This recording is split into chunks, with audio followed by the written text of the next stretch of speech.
Hello, Mr. Memes. Today's going to be something a little bit different from my usual fare. I've done this a couple of times, and I'm going to continue doing this several more times in the future, I'm sure. Today we will be. Uh, Today I am teaching a lesson on a topic of lore, specifically the lore for Final Fantasy XIV. So,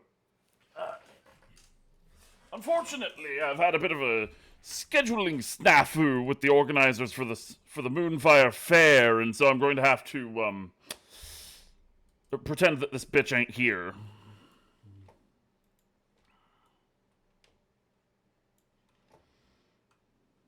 Hello, Blue Fox.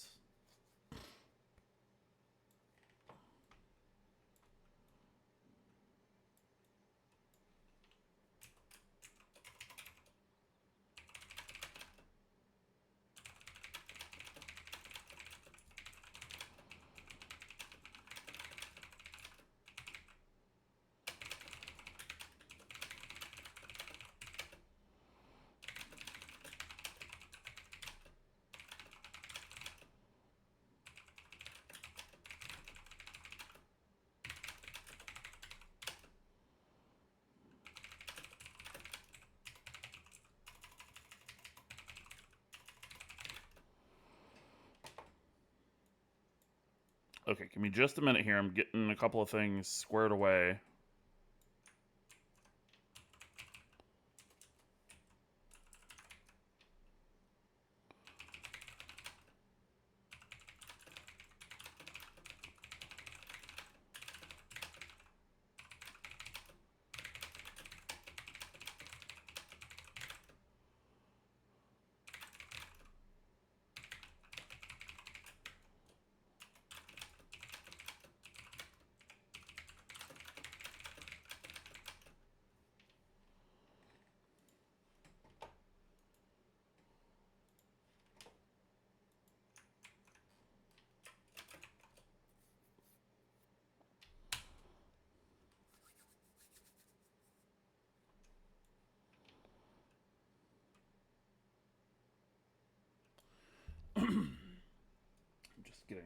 Just making sure that everything's picking up properly and all that good stuff.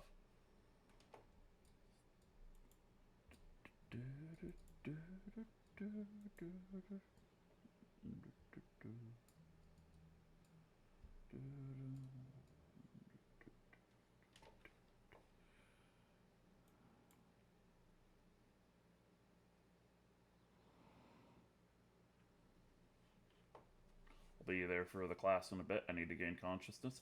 Entirely reasonable.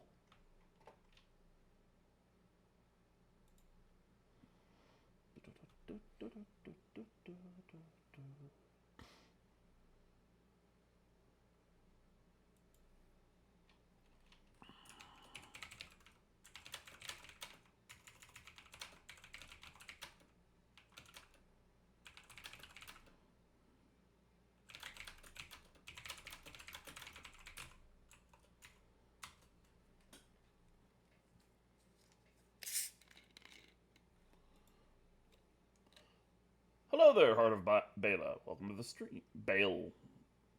Wow. Bale. Welcome to the stream.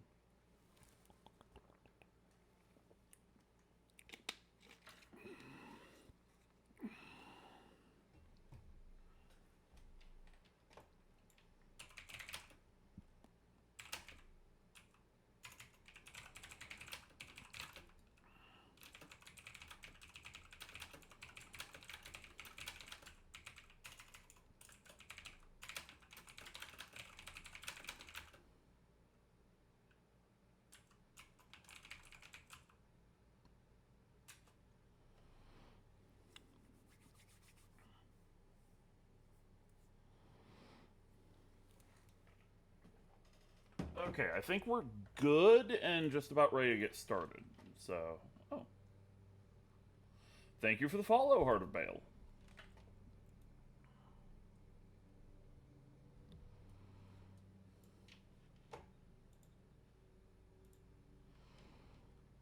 Okay, so I'm in the amphitheater as well. Well, I had a feeling.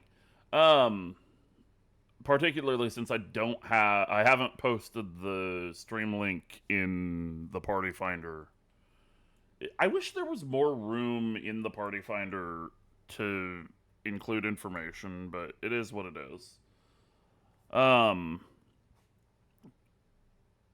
so, for those of you who have tuned in and are watching on the Twitch side of things, thank you for tuning in. Welcome to the stream. This is going to be a lesson on the topic of familiars,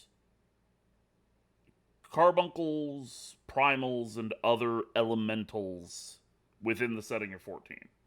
So, for those of you who haven't watched or attended any of the previous public lessons I've done, this will consist of the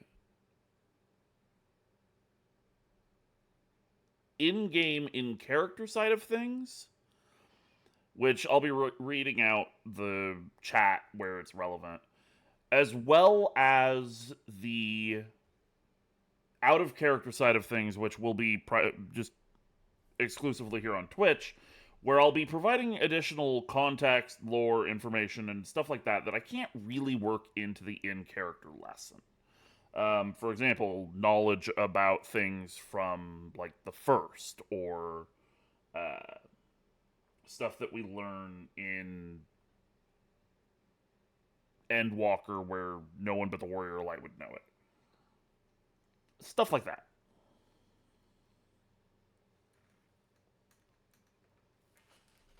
Oh, Blue Fox is going to attend the lesson in character? Okay.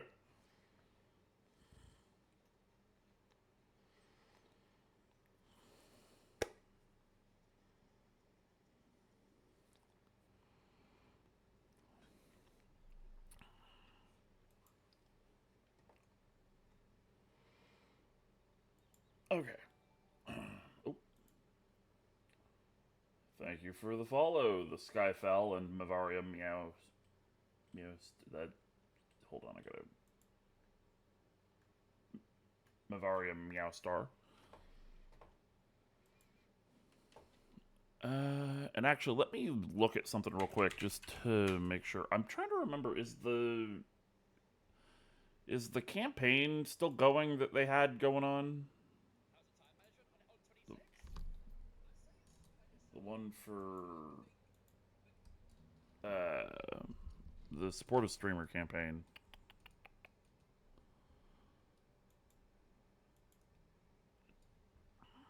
Or did that end? I get the feeling it ended.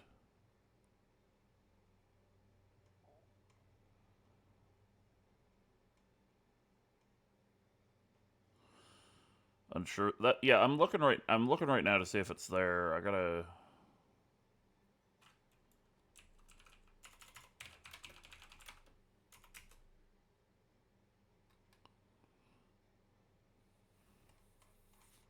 I think it ended.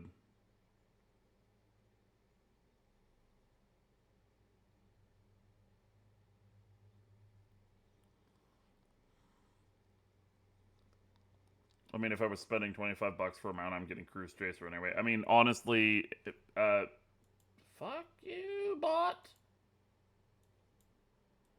Honestly, that's fair. But I'd be a fool not to mention it if it were still going, you know? Yeah, it looks like it's over, though, so it is what it is. Still 2 more days to get them out. Oh, I guess I'm wrong. I guess it's still going. It's not showing in the list for drops, though, which is surprising. Oh, because it's not under drops, it's under rewards. Yeah, okay, so the Final Fantasy XIV Support a Streamer campaign is still going. For those of you who want a Rainbow Unicorn mount, if you've ever wanted to own a Galarian Rapidash, all you have to do is purchase 3 subscriptions to a participating channel, and I guess I would count. So, there's also a bunch of Audible premium rewards right now, I guess, but who reads? says the role player.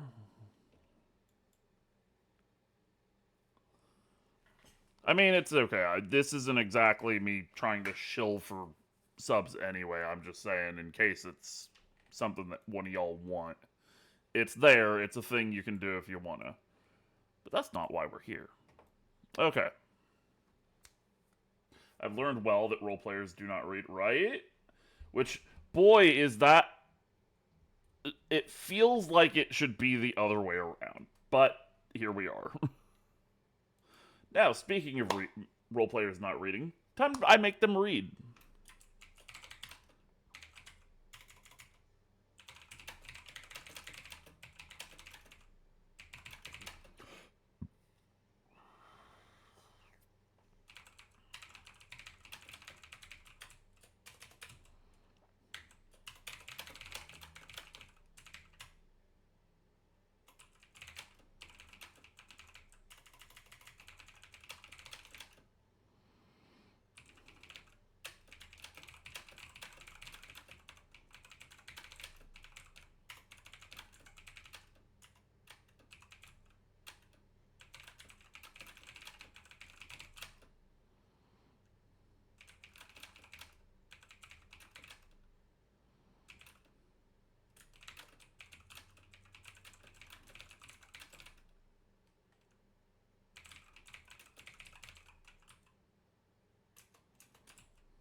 Right, that's plenty of time past the bell for stragglers to arrive. For those of you who are new to the lessons, I am Lunaire Blackwind, headmaster of the Ocean's Refuge Adventure Academy, and I'll be teaching today's lesson.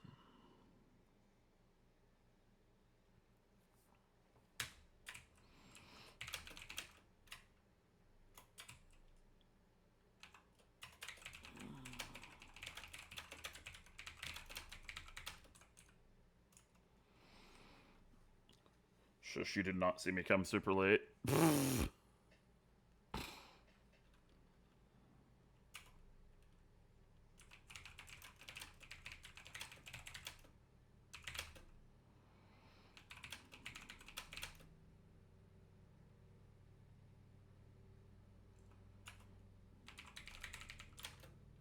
Had to fix my fit. It's entirely fair. Yeah, Mirren, I'm gonna trust you to handle the occasional card plug and link to the stream as relevant.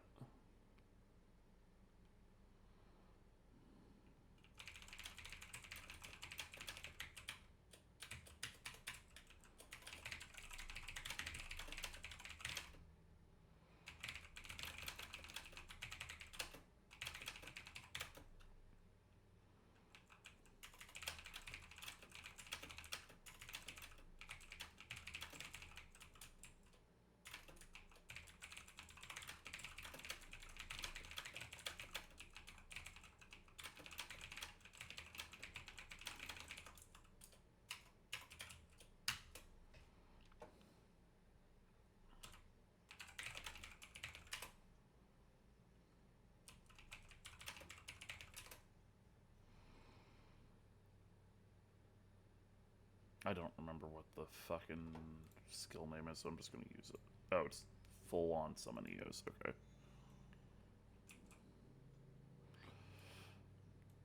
Okay. Today's lesson will be covering a very valuable and relevant topic for all sorts of adventure, whether they're a mage or not. Specifically, we'll be covering something of a fan favorite, so to speak. Or at least that's what my wife would insist. Specifically, we'll be covering the topic of familiars and those things related to them. I spoke of her, and she has come to exist. Hello, love.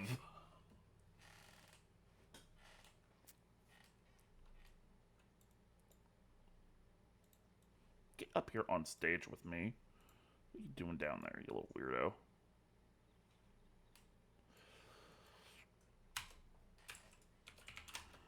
Carbuncles.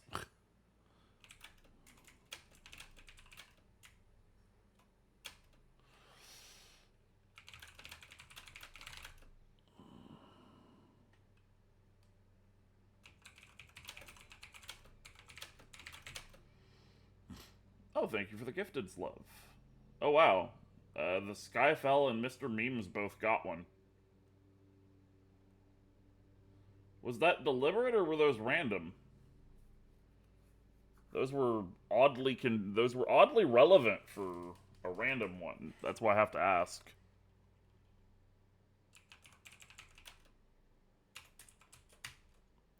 Now, who can tell me which schools of magic make use of familiars? Random picks? Wow, that's the hell of a pair of random picks then. Because both of those people are in the stream as we speak.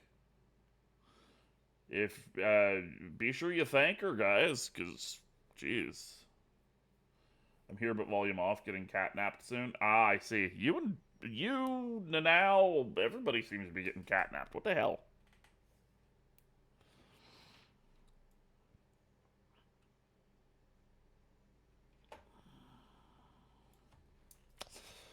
Luca Falkland guesses Arcanima. Kiri Quirrell also guesses Arcanima.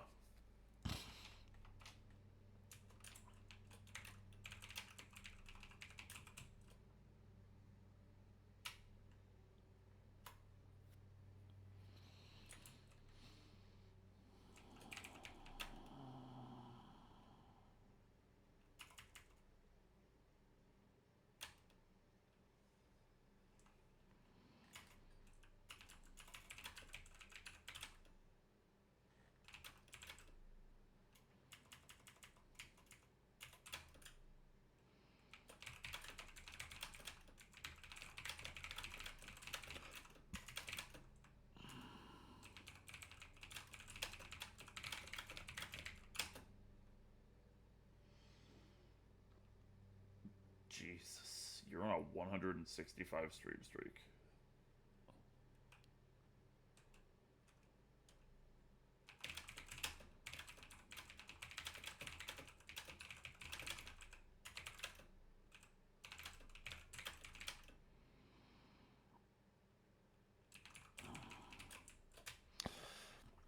Marina says, technically whichever one you want, but yeah, Arcanima is the most famous one. Riri is correct. While Arcanima is certainly known for its use of familiars, it's far from the only one, and it's in fact easier to list the schools of magic that don't use familiars.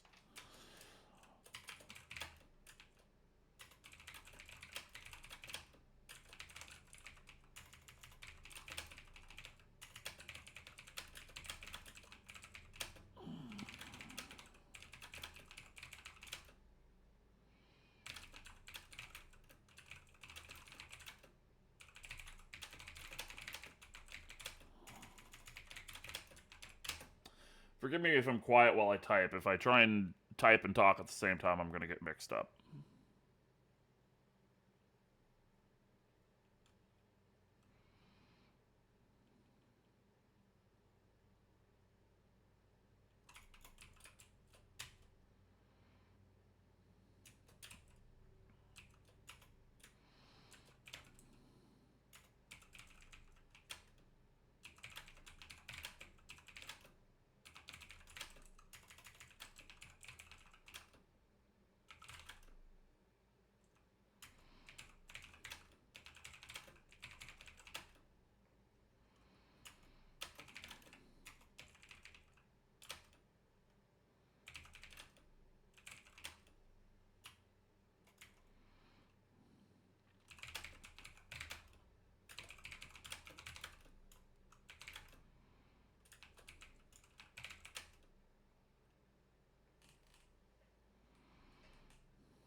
While most people think of carbuncles, or less commonly Eggy or fairies, when they think of familiars, in fact, most schools of magic utilize them to some extent or are able to.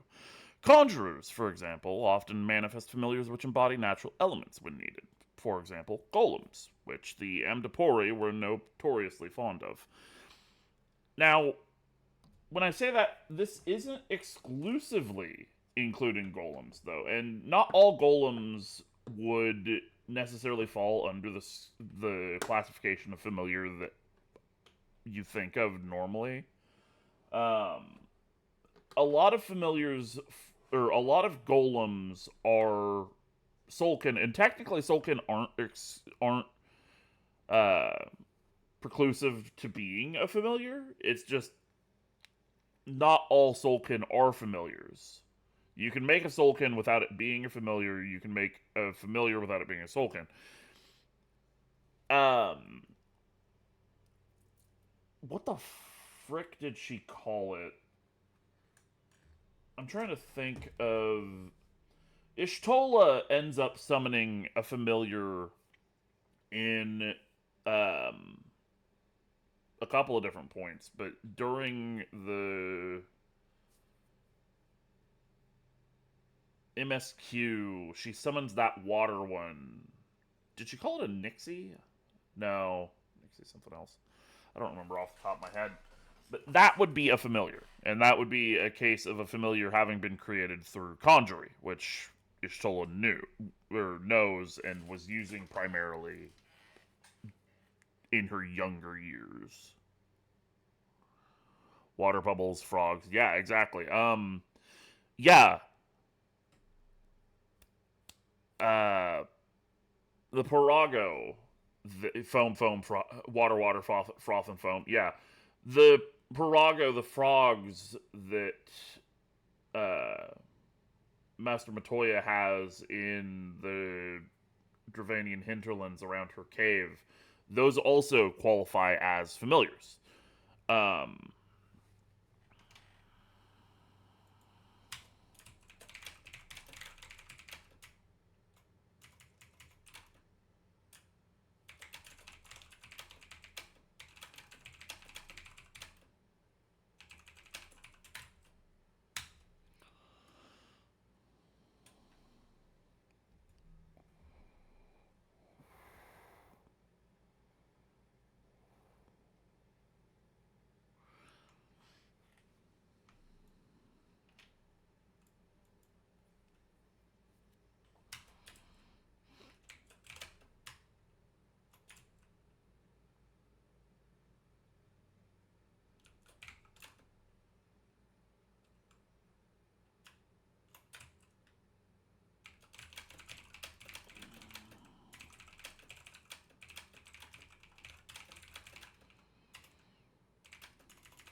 Luca Falkland whispered, "Do they really count as familiars if golems have cores?" Which, first off, if you're trying to whisper around Lunaire, he's probably going to hear it. He's real good at that. But they do. For example, my carbuncle has a core. Which brings me to the first topic of the lesson, which is the anatomy of a familiar, so to speak.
Now, I'm sure that most of you are aware that a carbuncle, as well as many other kinds of familiar, aren't truly living beings. Specifically, carbuncles and other similar familiars are constructs made from condensed aether and magics.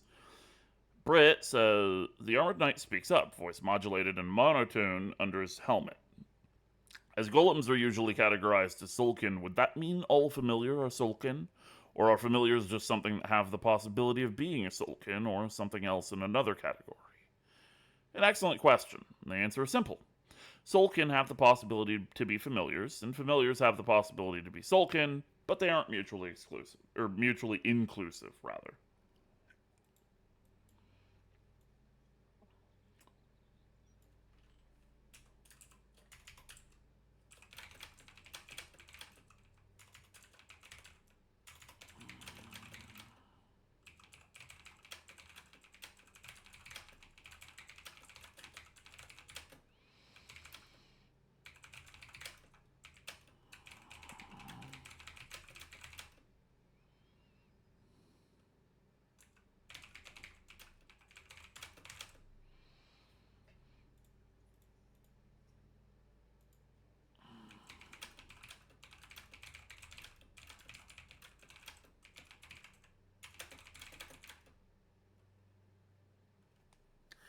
Do you need magic to have a familiar, or can you befriend them instead? Asks Mavaria.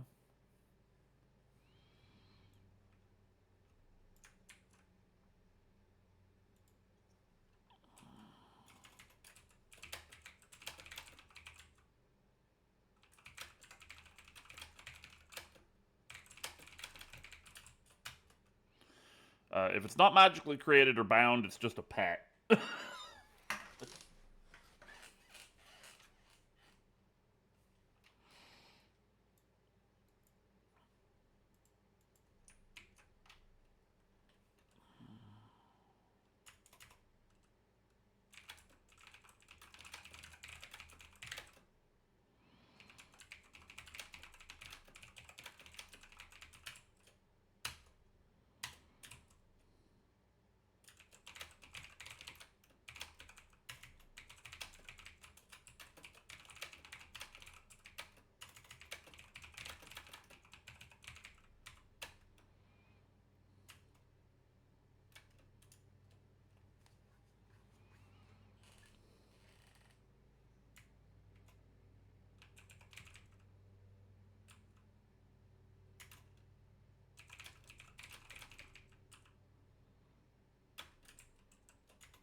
Chaos rushes in terribly late and says, I was here the whole time. In the case of the carbuncle and other familiars that are typically associated with Arcanima, they typically are composed primarily of this condensed aether. But they all have something in common that enables them to be created and function without excessive strain upon the caster. That something is their core, Lunaire says, while holding up a sapphire for all to see. In the case of carbuncles, this is typically a gemstone, which has a few influences on the carbuncle's properties.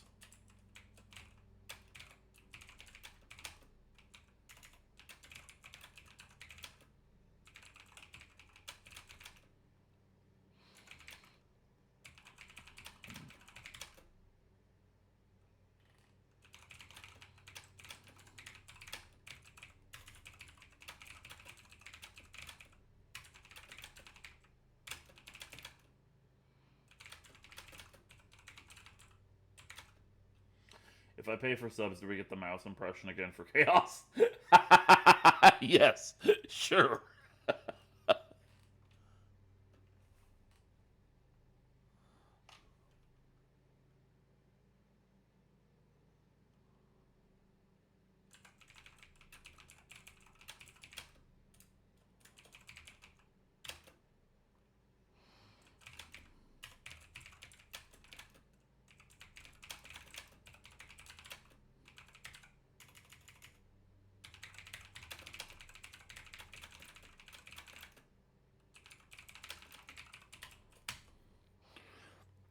This influence is a common factor regardless of the core material or type, though what it actually involves will differ from case to case.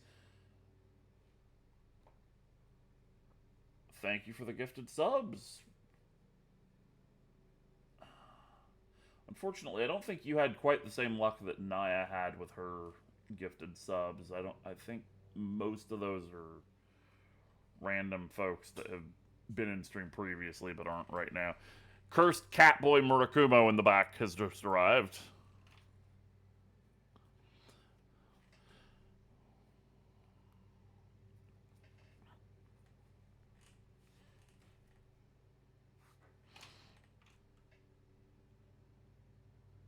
Anyway, this influence is a common factor, regardless of the core material or type, though what it actually involves will differ from case to case. And in the case of physically created familiars, like golems, this influence can extend to the physical materials and structure of the rest of the familiar as well.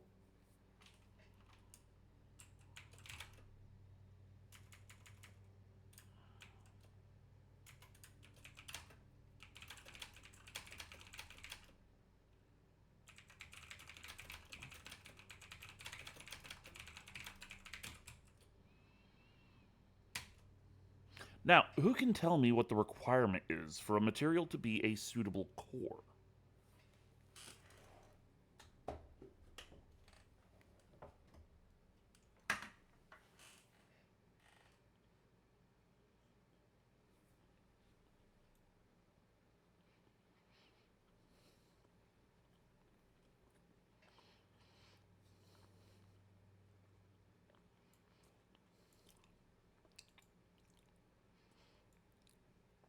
Merkham just walked in, already AFK.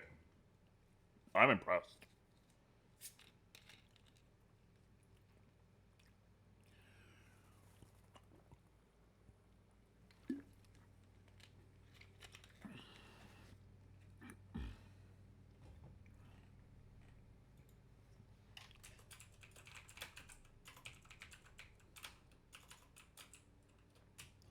Rowena guesses, well, it's got to hold Aetherwell, don't it?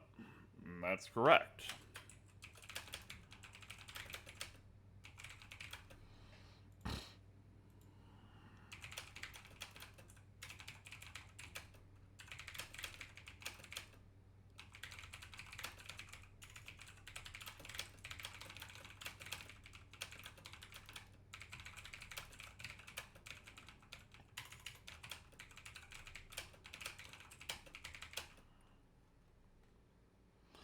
Chaos tries to answer her best. Familiars and all that wasn't something she was akin to understanding so much.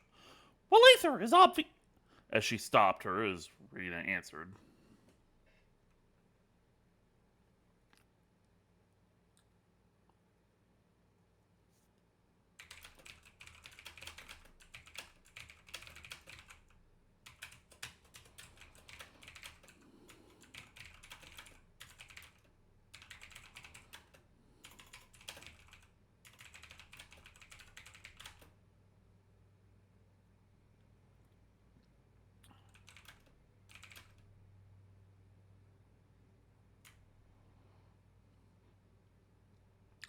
Luca Falkland raises their hand. What about Nimian fairies, they ask.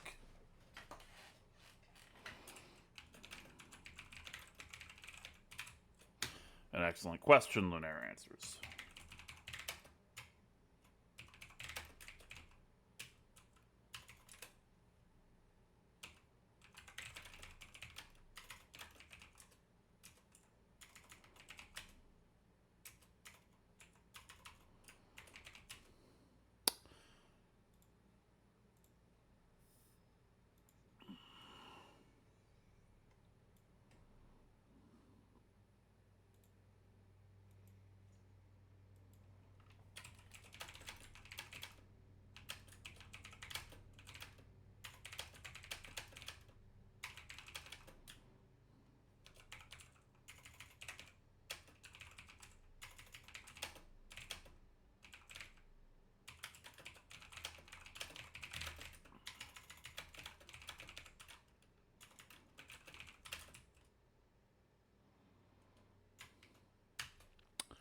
An excellent question.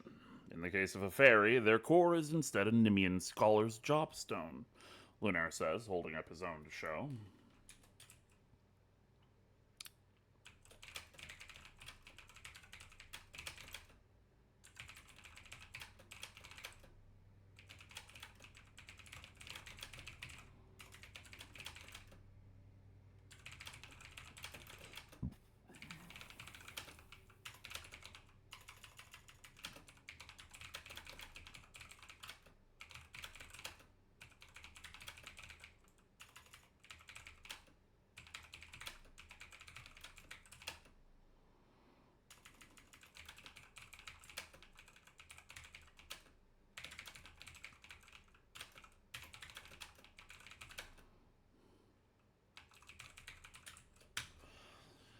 The internal structure of the core material is what ends up determining the influence of the core material on the personality and behavior of the familiar, while its physical properties largely determine the familiar's attributes once manifested, such as etheric affinity. This is actually something that we see all the way back in 1.0. Urianger actually summoned I think it was an amber carbuncle, and it was noted for being very significant because it wasn't, and still isn't, a carbuncle that you can summon in game. He specifically had to make his own his own summoning formula in order to summon that carbuncle because it wasn't one of the base ones, which actually brings me to what I'm about to cover.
I'm still wondering how those Nemean folks shoved a fairy in a soul crystal. Why a fairy?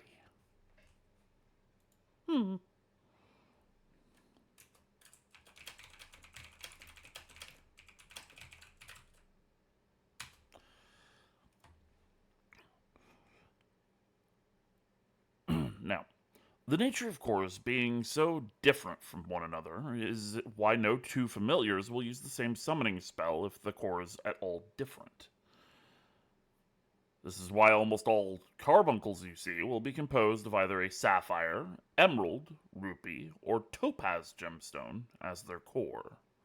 These four gemstones are the ones which the Arcanists Guild in Limsa push as their standard, due to how reliable they are and how well developed the relevant spells are.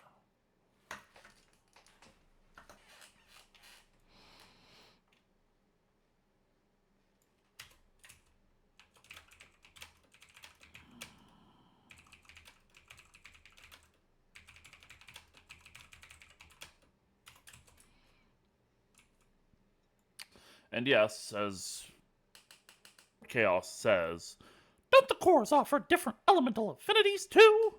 yes, they do offer different elemental affinities. So, while the four that I listed off, the Sapphire, Emerald, Topaz, and Ruby carbuncles, are definitely the norm, We actually have a lot of other additional carbuncles that are not those four.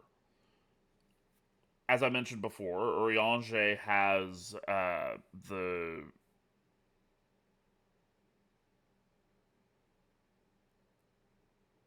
amber carbuncle,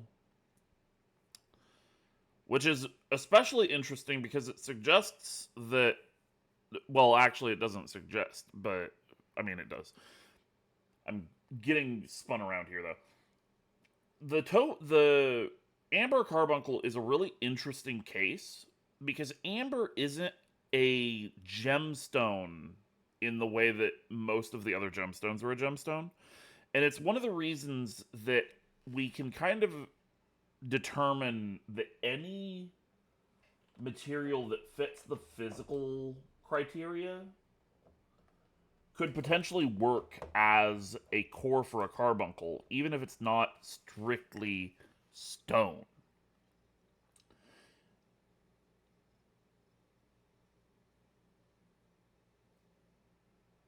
And we do see this further supported by some of the other kinds of familiars that we see down the line. For example, there's the wooden familiars from Alo Alo Island, the mid boss. That is a Arcanima based familiar, and it's outright said as much in Alo Alo Island.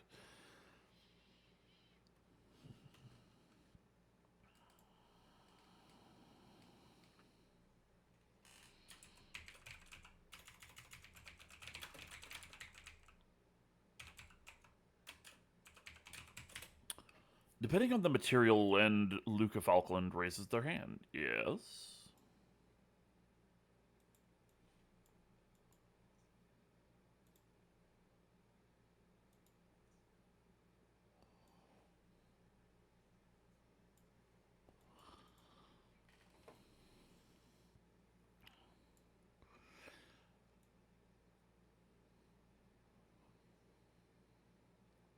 Does that imply that etheric conductivity is the main requirement?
Luca Falkland asks, does that imply that etheric conductivity is the main requirement? It is, yes, and so the material used for a familiar's cord needn't strictly be a gemstone or even inorganic necessarily in nature. Back before carbuncles were developed, and before fairies even, people in the South Sea Islands often used wood to create cores, or even whole familiars akin to golems.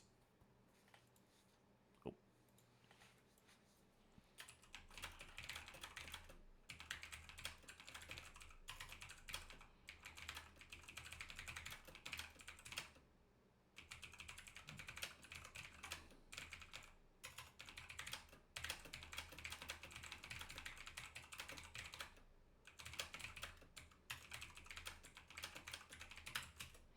As long as the material can conduct aether efficiently, and it's sufficiently complex internally, it may be a suitable material. though, this will differ case by case.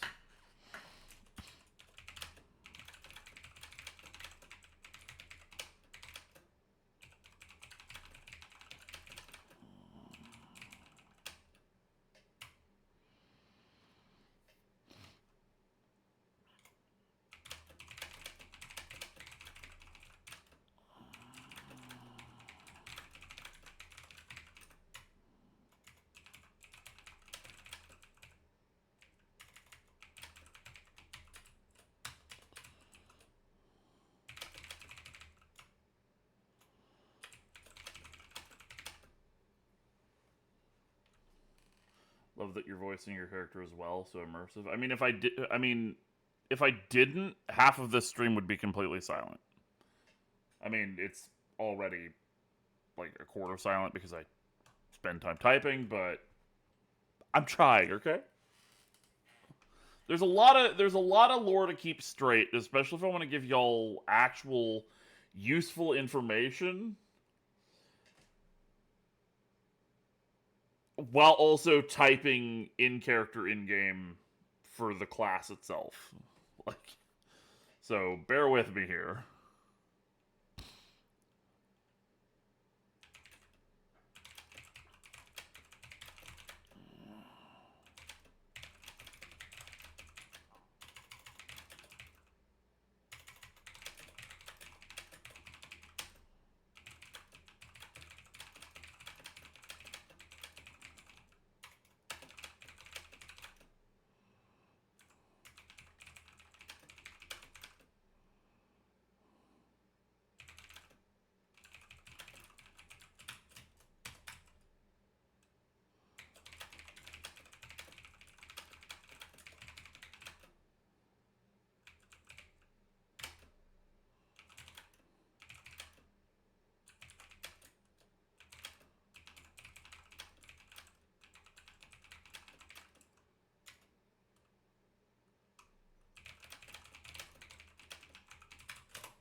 Now, for the sake of this lesson, I'll be breaking down familiars into two types. The first type are the Soulkin type, which are the ones I mentioned from the South Sea Islands would fall into, as well as many of the golems and other familiars used by other schools of magic. The second type, however, the Elemental type, the second type, however, are the Elemental type, which would cover the familiars most arcanists are fond of using these days. So that would be like carbuncles, fairies, eggy, etc.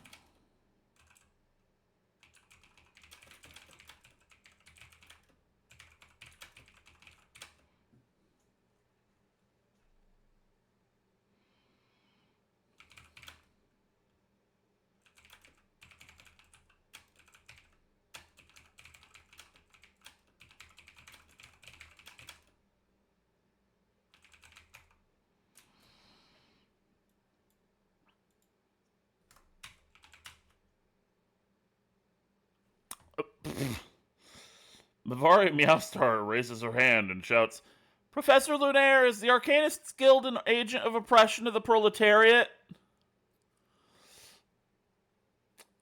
The thing that differentiates them is how much of them is composed of true physical matter, as I discussed it in the previous public lesson, while the elemental type familiars are largely composed of aether. What?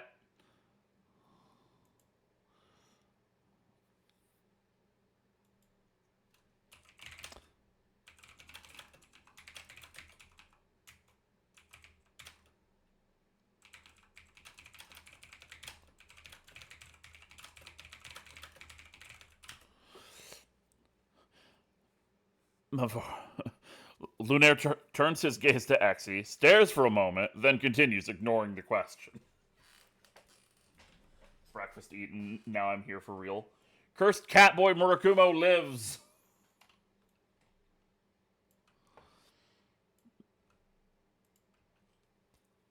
For those who are not familiar with Murakumo over there, Murakumo is in fact a lupin. So rather than the cursed cat boy that you see there, and this is why I keep calling him the cursed cat boy because I see him as cursed cat boy, uh, Dog Man. What the dog do?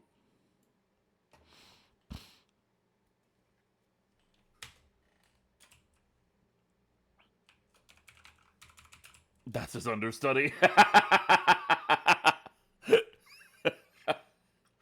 Imagine he is fluffy. Yeah, exactly.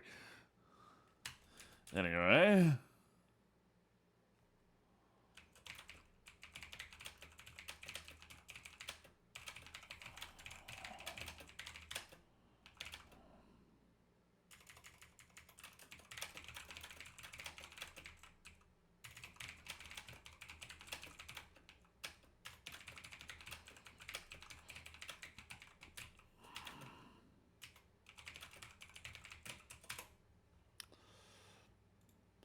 Anyway, the elemental type of familiar is largely composed of aether. But who can tell me what defines the physical form of an elemental type familiar when it's summoned?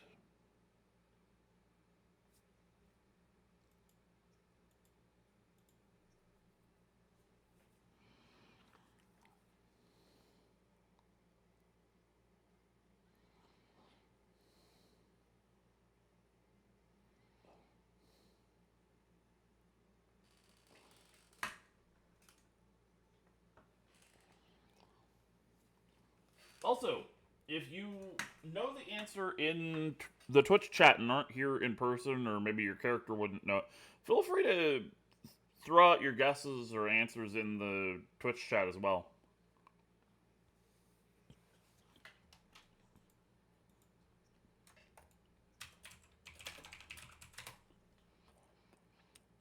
Luca Falkland raises hand. Go ahead.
Luke Falkland answers technically nothing due to the nature of pet glamours. You're right, but for those who aren't familiar with the discipline, the easiest way to understand the answer is that what defines the form of a familiar is the caster's own imagination.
For those who aren't familiar with the discipline, the easiest way to understand the answer is that what defines the form of a familiar is the caster's own imagination. It is through intent and mental focus that a familiar's final form is determined, though Arcanima can bypass a lot of that with the actual arcane geometries involved. With sufficient focus, you can make the familiar take on a wide variety of shapes, but the clearer your mental image for its form, the more well defined and powerful the familiar is going to be.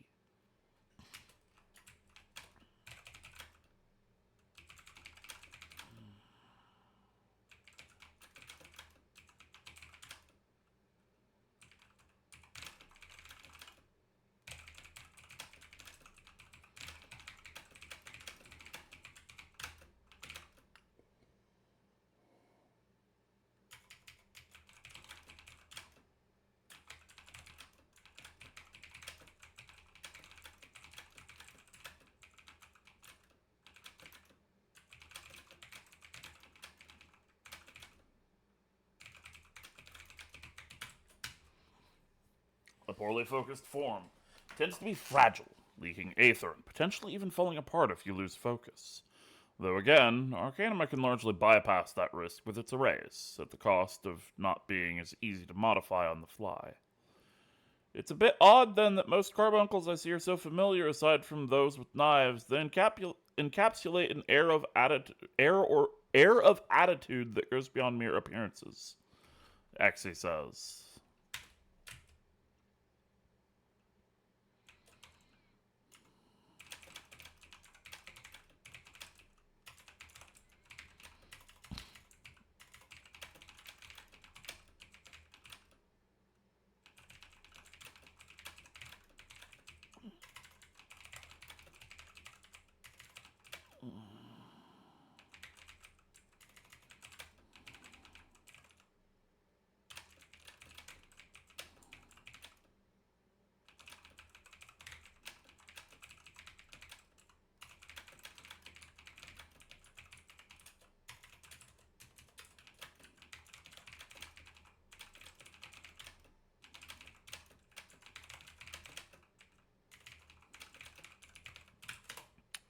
This is in fact why most carbuncles have the same general appearance, aside from the occasional superficial etheric alteration. Even if their color and attributes are different due to the gemstone involved, a carbuncle is easy to imagine, and carbuncle is easy to summon.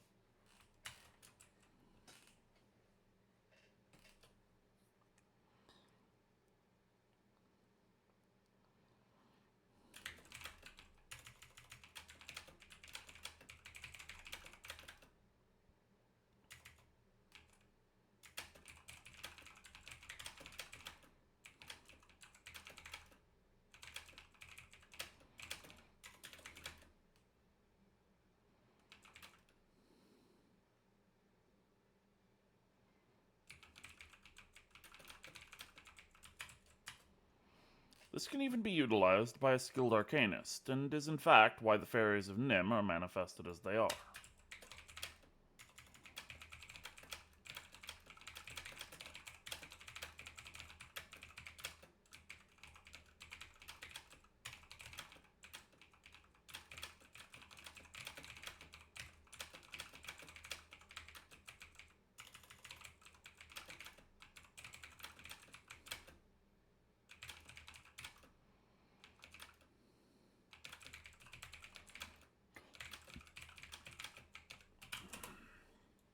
Their origin is in the War of the Magi.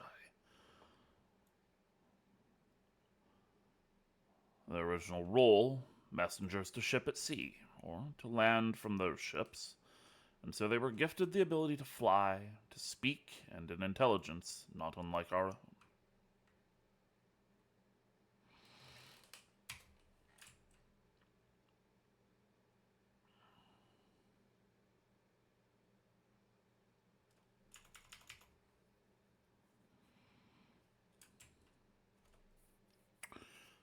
Exie says, to the point they almost seem like real people, like Edwin.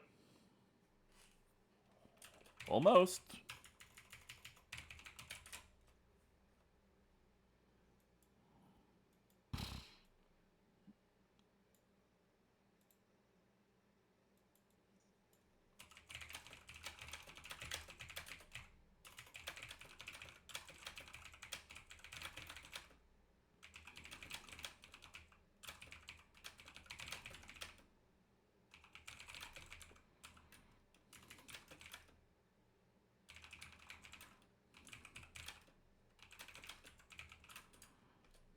Almost Edwin, honestly. That sounds like a good troop name, Riri says. Yes, I've gone to see Almost Edwin's latest show. Yeah. No. Um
Of course, for all their intelligence, they are still, ultimately, tools for the summoner to use, and so long as their core is safe, they can always be resummoned.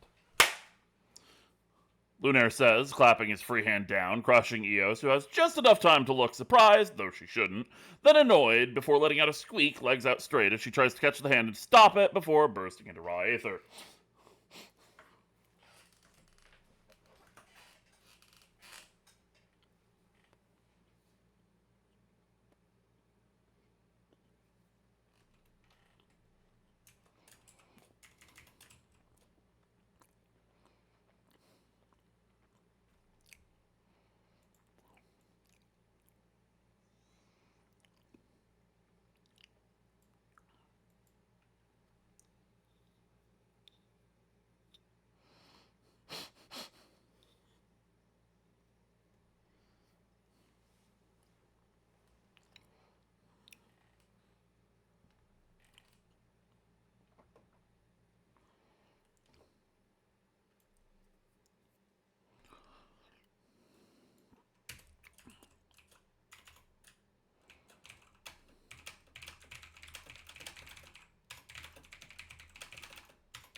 This is, of course, one of the major benefits of an elemental type familiar, as opposed to a golem type.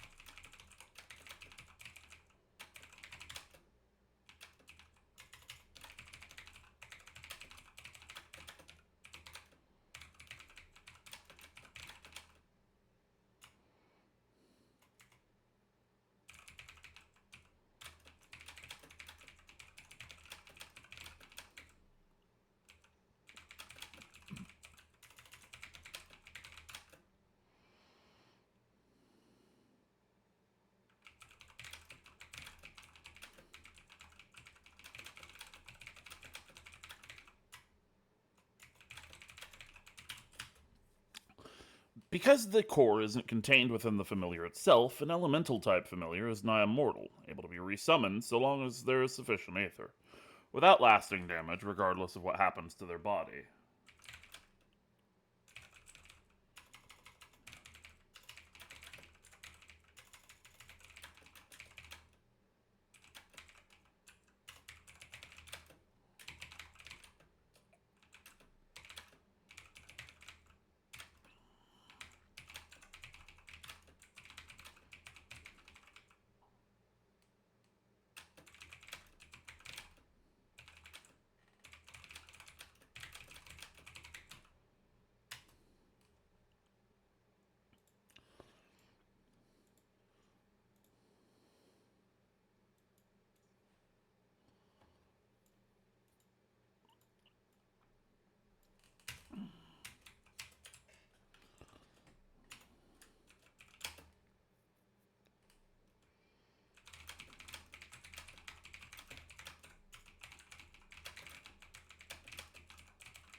Now, thus far, we've largely only discussed the nature of familiars, but we'll be expanding the scope of the discussion now a bit.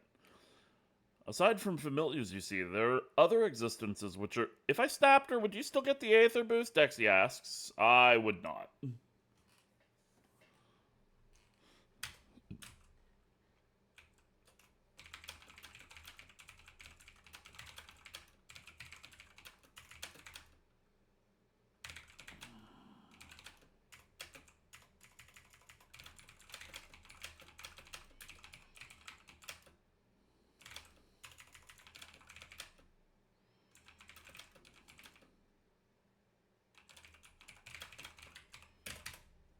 There are other existences which are influenced by intent in much the same way as familiars. Can anyone care to name an example of such? And yeah, so in lore, while I wait for folks to throw out answers for that, touching on the whole familiars being able to summon, or elemental type familiars being able to be resummoned thing. The core for a familiar, like a carbuncle or a fairy, isn't typically in the familiar itself. Like the gemstone that makes a carbuncle isn't that red dot you see in the forehead or anything. That's purely superficial. The gemstones are typically kept on the caster, and where they're kept can differ from case to case. I don't think there's anything that says you can't use a cut gemstone for creating a familiar. Although I do think that cutting the gemstone after creating the familiar would change the familiar's personality. Um, it'd basically be like lopping off chunks of brain, I think. But mind you, this understanding of how the familiars work when it comes to the gemstone's internal structure is largely uh, speculative. As much as we have evidence to kind of support this inference that the internal structure of the core material needs to be complex, it is still ultimately inferred from what we see in other examples of cores for familiars.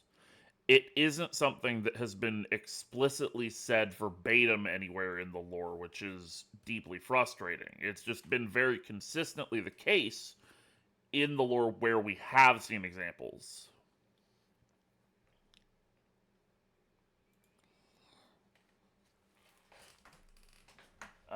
But you could theoretically have your core for a familiar on rings, on a necklace. You could have a little bag of gemstones on you, whatever else. And we actually do see with the Scholar Job Stone, we do see that manufactured gemstones, like processed ones, will work just fine. And it's possible that the actual shape of the Scholar Gemstone is relevant to the overall function of the familiar that results.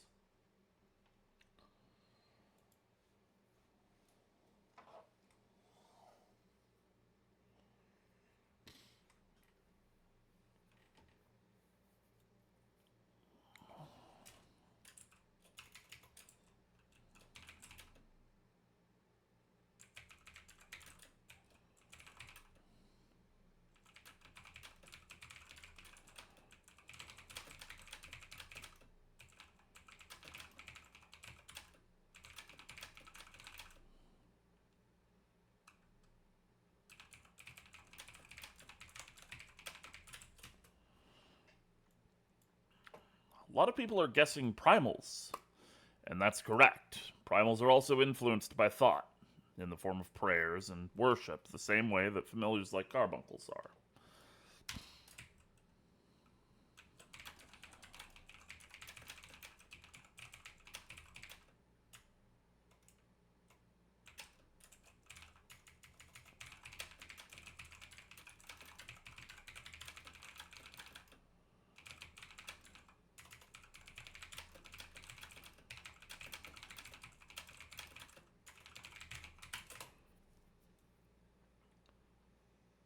The catch, however, is that primals are influenced by a collective rather than a singular summoner, and this is part of what makes them so dangerous.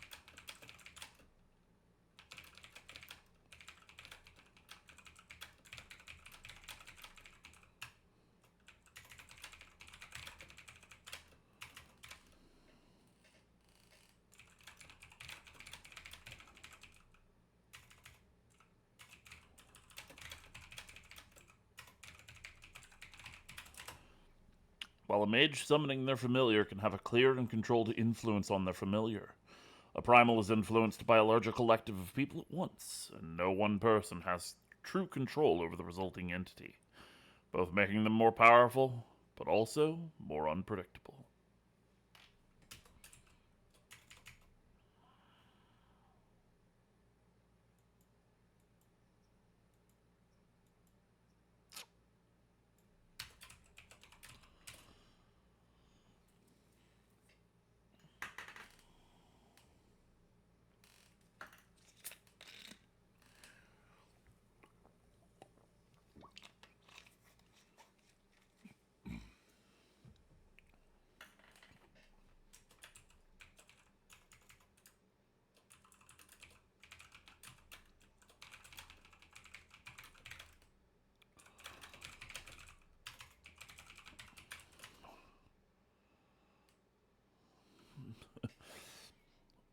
Lurker Falkland raises his hand and impatiently says, I've actually heard about a wind aspected primal summoned by a single man before. Oh?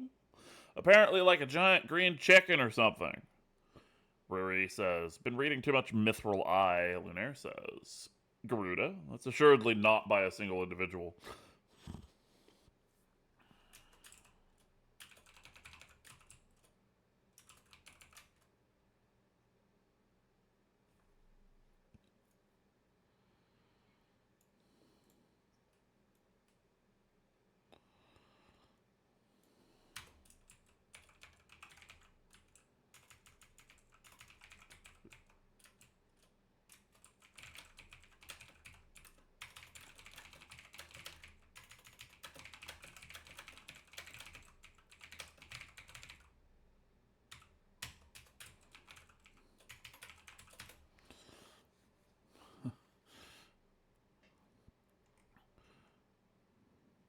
No, it was in the papers a while ago, Riri says, in an expose on fucking Manderville kid.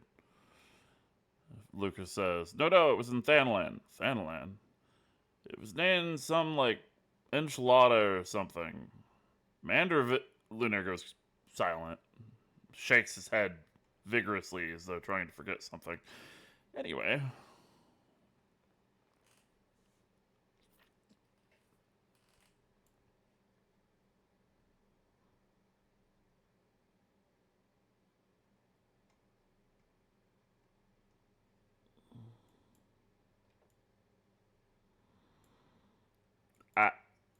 Mavaria asks, oh, so is a familiar like a chef following a recipe where they can decide what goes in the food and how it comes out, but a primal is like a potluck where many contribute and you don't know what everyone brings to the table?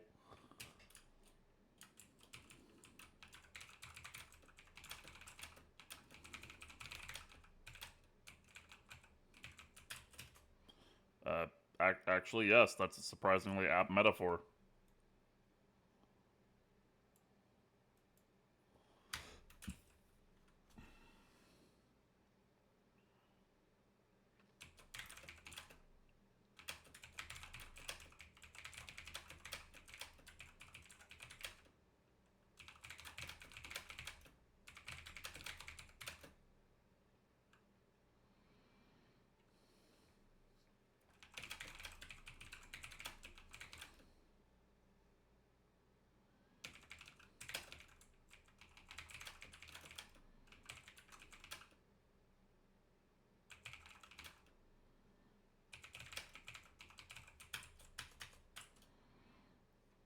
Also, if the potluck was dangerously appetizing. Yeah, right?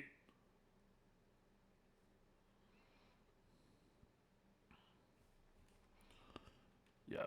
Mavaria says, "Oh, so familiar is like a chef." Yeah, surprisingly apt metaphor. Yeah, yeah.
Gotta check my spelling on something real quick.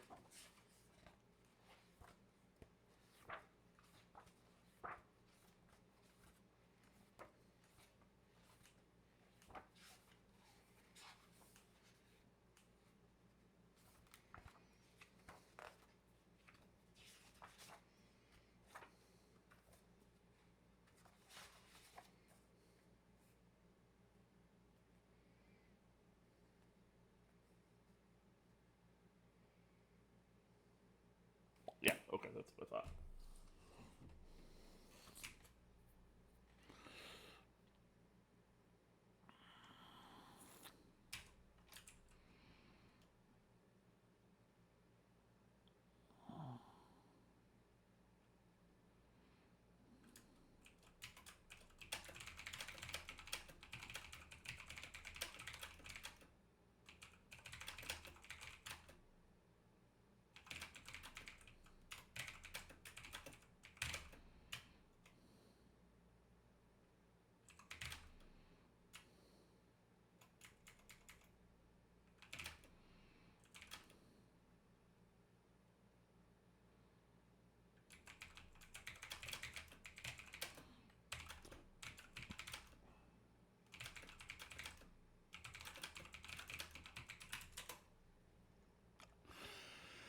Okay.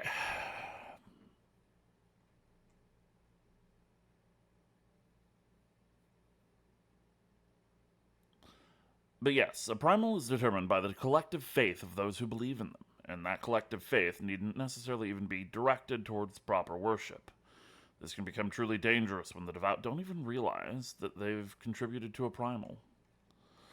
While the full details aren't exactly well publicized, such a case has been recorded as recently as the incident with the Holy See. If one is to believe the reports since issued by Charlemagne on the behalf of the Scions of the Seventh Dawn, anyway. In that case, the Archbishop of the Holy See reportedly was using the directed faith of the Orthodoxy to feed into his own position at the head of the Church, in order to help manifest a familiar based on, I believe it was the original King Thordan. Of course, this was also supplemented with some supply of aether, and the veracity of the report is unclear, so take it with a grain of salt.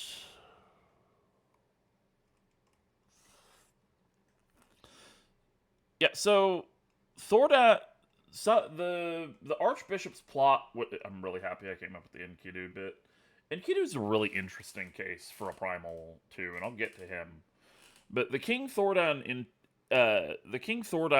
incident is actually really interesting because it tells us a lot of things about primals that we wouldn't know otherwise.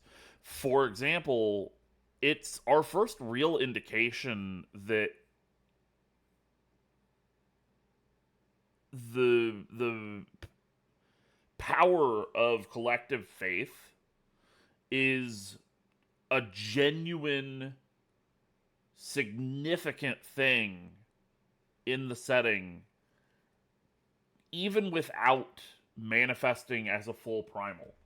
Because, believe it or not, the reason the Heavens Ward were so devoutly faithful to the Archbishop, even though he was off his fucking rocker, is because the Archbishop tempered them. Like, canonically.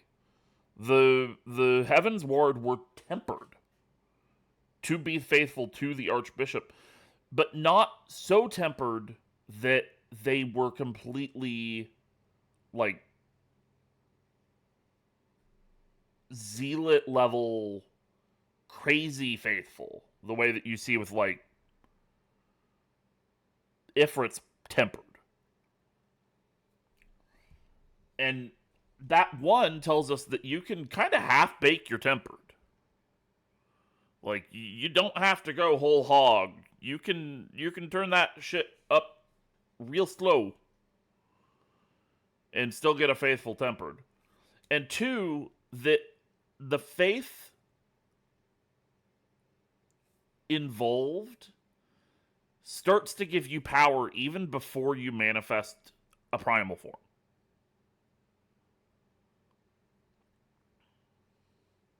Because the Archbishop hadn't removed the eyes. Like, he hadn't pulled the eye out of the casket yet to become a primal when he tempered the Heaven's Ward. So he was doing that shit in human form, which is kind of horrifying.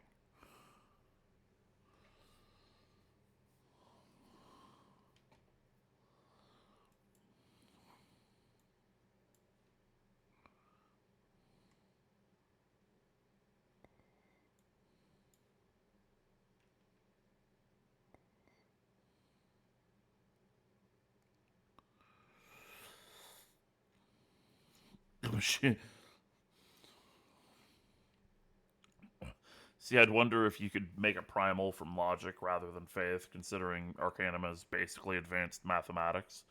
Would it still have the same ability to ensorcel people? Gods below, it's been 5 minutes and Murdy wants to make a maths primal. Like a machine primal? A machine primal? Who would ever do something crazy like that? Yeah. Like for instance, your carbuncle is essentially made from an arcane geometric matrix. Would it be possible to make something big enough and powerful enough using the same method?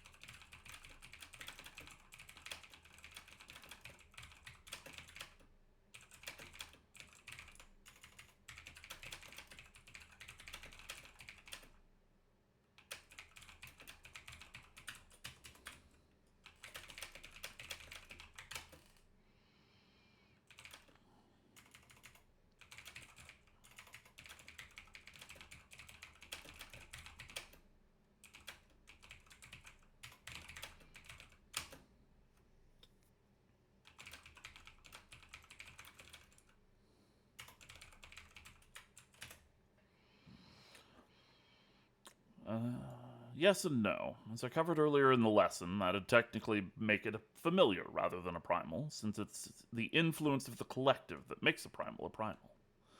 At the end of the day, the line between familiars and primals is shockingly thin and drawn largely in numbers.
Would a familiar summoned by sufficiently powerful mage be capable of tempering? Theoretically, but any mage who did such a thing would almost certainly be hunted down for violating one of the strictest taboos.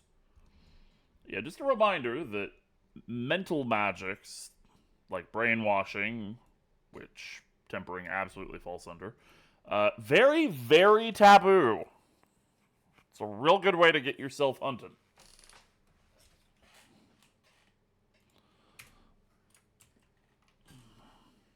Do you think said mage would be the first one tempered? Honestly, it depends. In theory, if a familiar were to be able to commit, like if a familiar were to be able to perform tempering, it's probably going to be the case that it's tempering people to the caster rather than the familiar itself.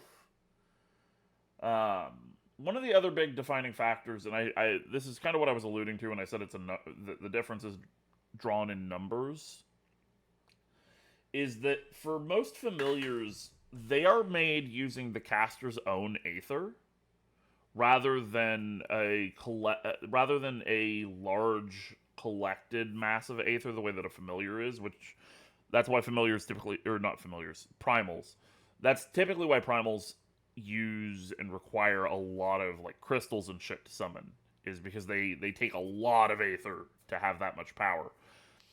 But if a familiar is summoned, typically a familiar is summoned using the caster's own aether. Are Rit's questions going through? I can't see. Where is Rit?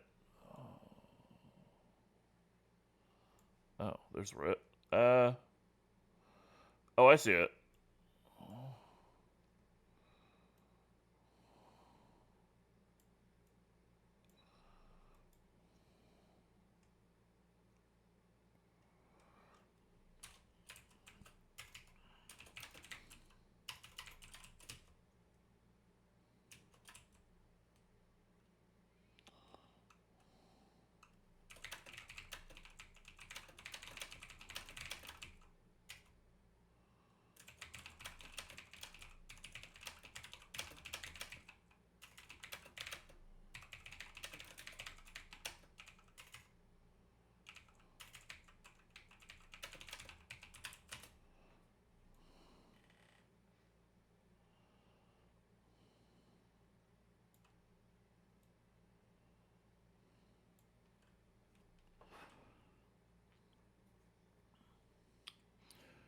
Yeah, so Rit asked, could someone go trying to bring one of the loved ones back, like? Uh, yeah, you could. Don't. For those of you who have forgotten, the last time that we had a primal running around Eorzea that was summoned because somebody missed their loved one.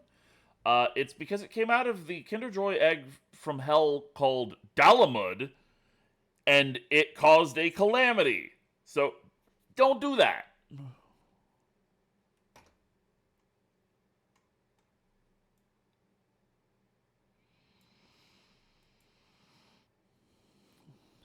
I mean, good news is primals are harder to summon these days. Well, besides Odin.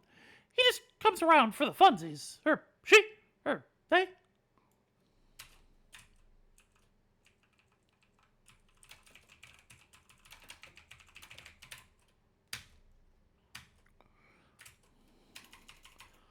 Yeah, Odin's a weird one.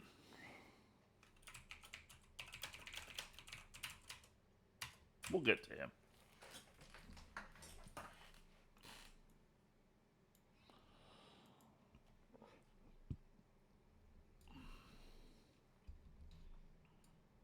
I'm just making sure I haven't missed anybody else's questions yet.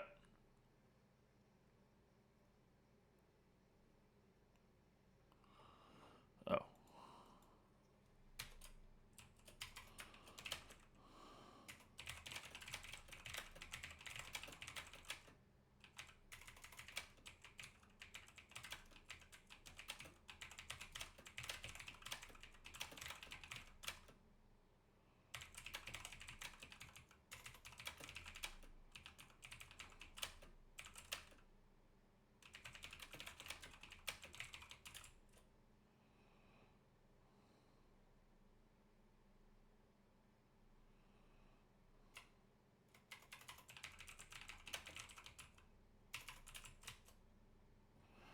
And going back to the question about the geometric arcane matrix, you could, yes, but again, it'd likely fall under familiars.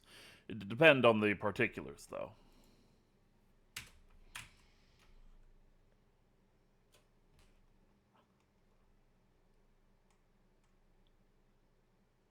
So,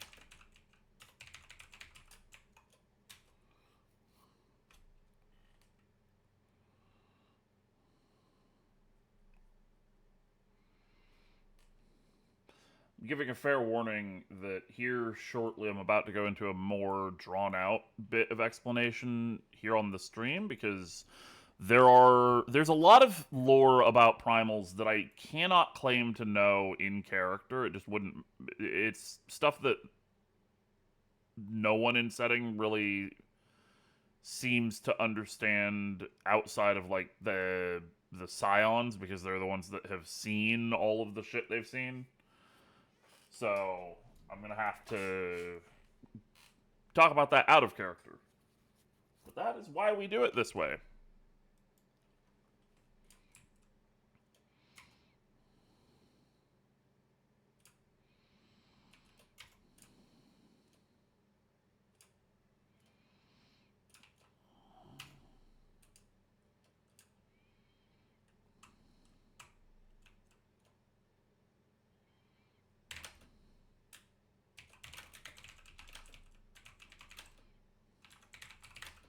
Depending on what's come out of Charlotte and what's been kept under wraps, probably.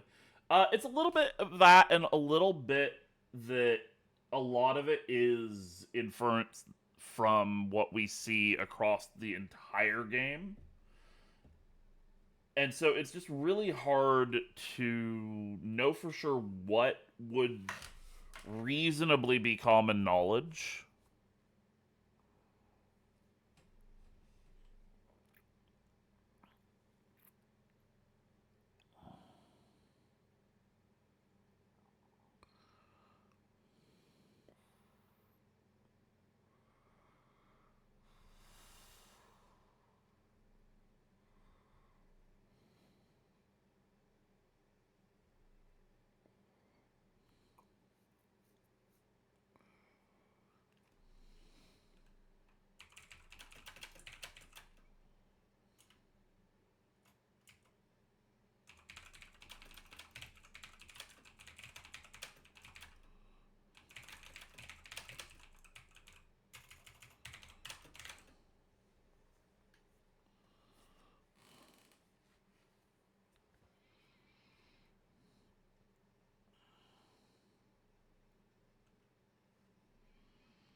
The King Thordan incident actually serves as a powerful cautionary tale about the power of faith, but it also raises a lot of questions that I'd love to research someday.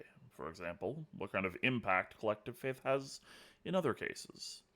And so this is actually what I was talking about when I was saying before that I'm going to have to go into a bit of a longer out of character spiel. So, and actually, let me make sure that folks know that this is where that's going to start.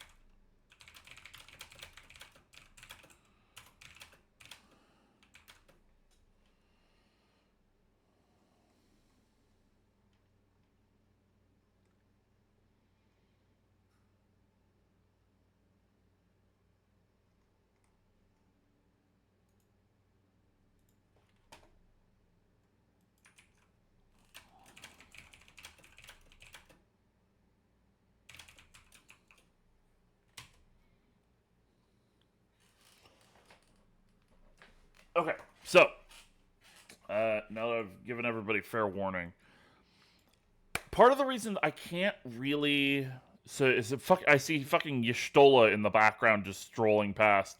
Part of the reason that I can't claim to know some of the things I'm about to talk about in character is because a lot of the things that I'm about to talk about in character are a result of information that we've only gotten more clearly because it was uh, stuff that was said as word of God. It was stuff that came from developers that was never said outright in game itself. Um, that's part of why it's hard to say for sure one way or the other if characters in setting would know these things. Nice faith in carbuncles is so intense though. Carby primal, oh lord. So touching on the topic of collective faith and on the topic of primals and that sort of thing. The Thordan incident is really interesting in that it shows us that the collective faith of an entire city state doesn't necessarily have to be deliberately directed towards the creation of a primal for it to impact the creation of a primal. The King Thordan incident was only able to occur because the Archbishop Thordan, whatever the fuck number he was supposed to be, 14, I think, something like that. He worked to make the church as strictly blindly devout as possible and directed their faith towards his position as archbishop in order to essentially focus their collective faith in King Thordan on himself to enable him to create the primal form for King Thordan. But as we see with the case with the Heaven's Ward being tempered, and that's one of those Word of God things I was talking about that I can't really know in character, because we see that he's able to temper people without having taken on the form of a primal, we know that the influence of faith is powerful. It's giving him strength. It's giving him power even before Aether comes into play. And we see this in a lot of other cases that are less explicit. And one of them is the Far East. And this is actually another really, really interesting case. Word of God said that the reason that over in Eorzea... So, someone asked in an interview with one of the developers, I think it was with Koji Fox, or maybe it was with Yoshi P. No, I don't think it was Yoshi P. Who was it? It was one of the high ups. I don't remember. They asked him though why it was so secretive, so hush hush with primals and everything over in Eorzea. But then when we got to Stormblood, all of a sudden there's primals and auspices and all this other shit left, right, and center all over the place in the Far East. And they said explicitly that it's because that's what the faith is there. They believe in primal, or they believe in auspices, they believe in kami, in all this other stuff. And so it's not treated as the taboo or secret that it is in Eorzea. And that's really, really interesting in that we see a case with the auspices in particular. We see this case where there's all of this collective faith in the entire region, like Yangtze, Doma. So much of the Far East has this collective belief that animals are able to age to over 1,000 years old, and as they get more and more aged, they get more and more powerful until they eventually are able to become borderline gods in the form of these auspices. That is what the belief is over there, and we see it manifest in these auspices, in a whole bunch of different auspices. And I'm almost certain that it is because that is what the collective faith is over there. It's not a focused singular faith the way that we have in Eorzea towards like a given primal. Like it's not all of the self-worshipping Rama or all of the Ixali worshipping Garuda. It's not like that. It's the entire Far East believing that this is how things work, that this is how things go. And as a result, that collective faith condenses in little bits in all of the different examples. So objects, land masses, animals, etc. All of that faith collects in those and eventually over time builds up to give it power. And so we end up seeing things like the auspices. And it's made even worse by the leaders over there in a lot of cases using things like Soulkin or Ashkin to claim that they have ascended to godhood, which only further increases the amount of faith that people put in these claims. And so you end up seeing this with the auspices and with the kami, and it's especially interesting with Susanoo, and we're gonna get to Susanoo here in a minute. Like he's gonna be the next topic, but it's really interesting to see with him because he serves as yet another really interesting example of a mechanic we didn't know was a mechanic until we got to him. And then he really demonstrates how much it has an influence on things.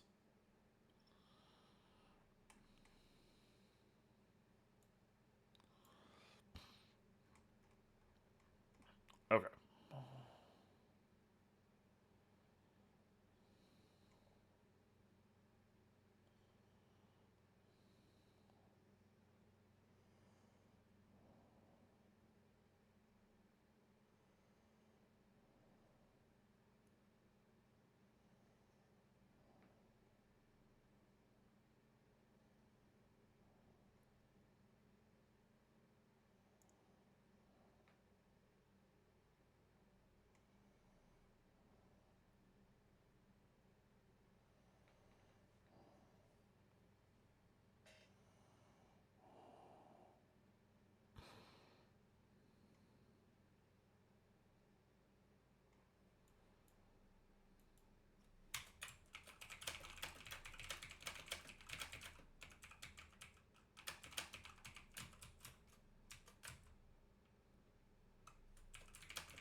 Okay, so getting back to the in character stuff, Chaos says, Naya's faith in carbuncles is so intense, though. Kirby Primal! "You know, she's not literally a primal, right? It's an act, a character. She's playing a role," Riri says. But it's funnier to think she is. Chaos says, "Have some fun." It's more fun to think that she's a monster who's going to eat the souls of people and bring about a carblamity. I'm fine knowing it's fake, like the Saint of Nimia. What do you mean What do you mean the Saint of Nimia is fake? I've met the man.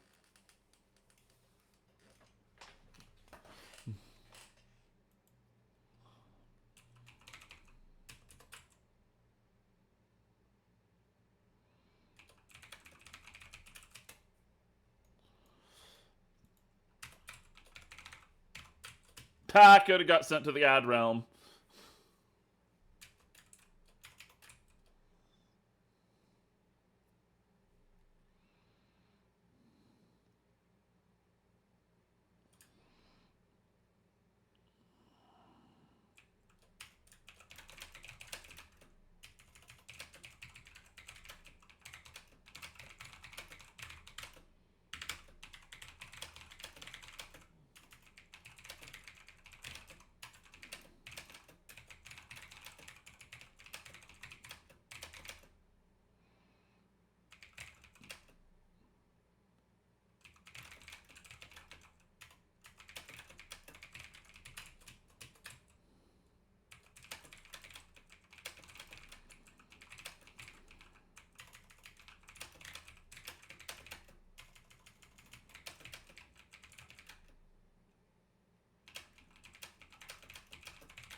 On the topic of collective faith and primals, though, we actually have another really interesting case of a primal that summoned itself, if the reports from the Scions are to be believed.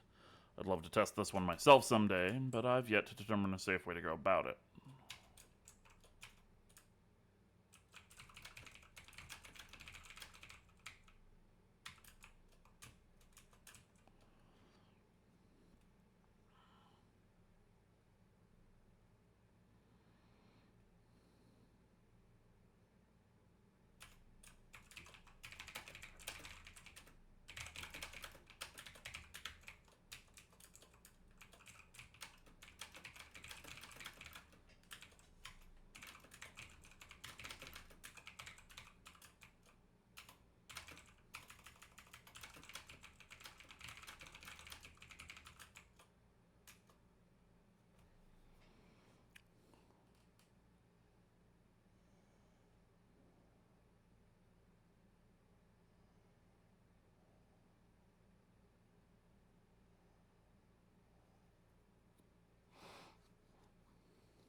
Okay, so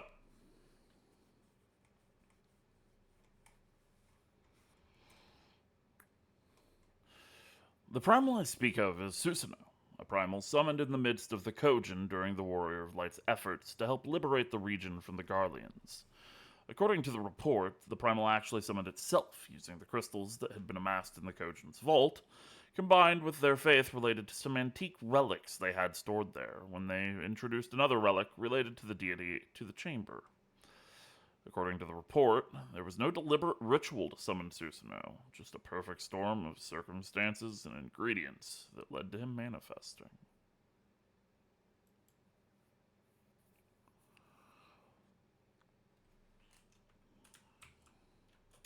So, yeah, Susanoo is really, really interesting.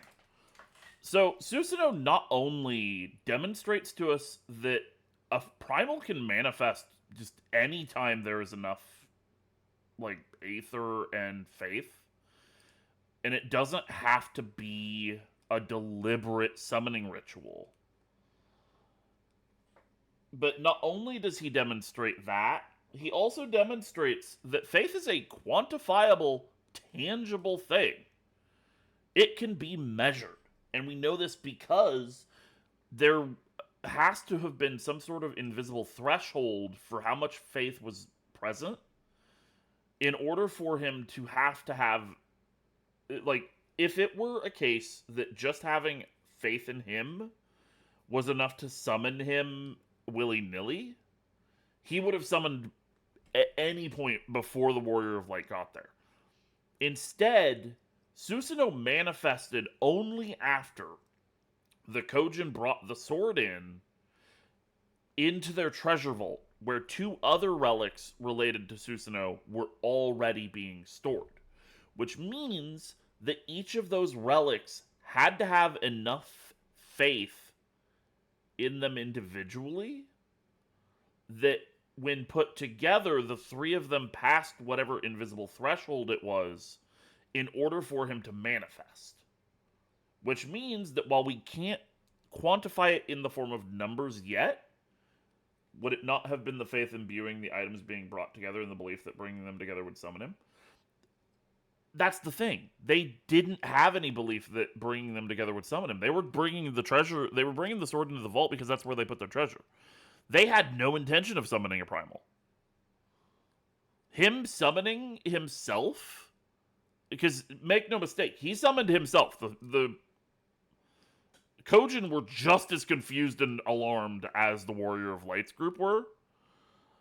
They did not have any deliberate intention of summoning him.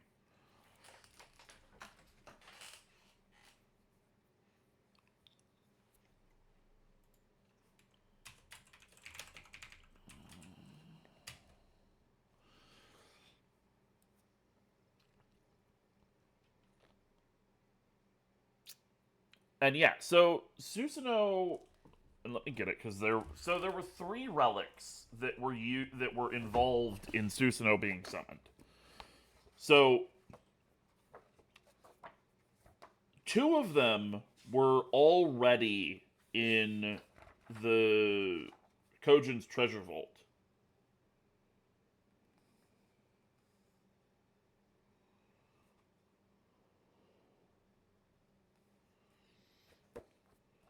Two of the relics were already in the Kojin's treasure vault, and that's the thing, is that the Kojin keep their treasure in their treasure vault. It's like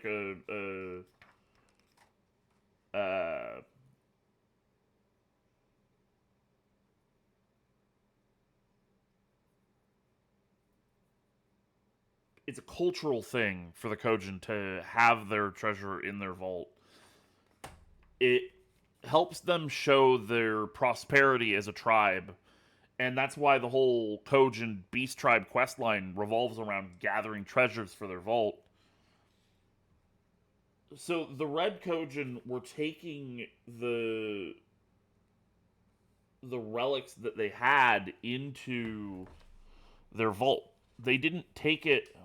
Like he says, Susanoo's essence was contained within the three treasures, so it could have been he was already summoned at one point, like how Odin works. If that were the case, here's the thing with Odin, though.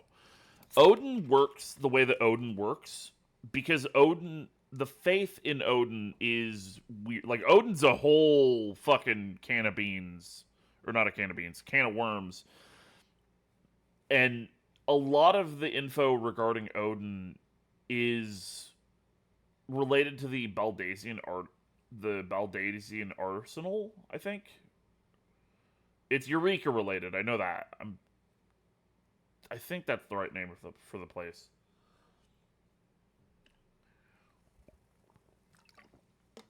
Also, do not use the do not trust the wiki when it comes to lore things at all. The wiki is very much not something that most lore people in 14 consider a reliable source when it comes to lore information.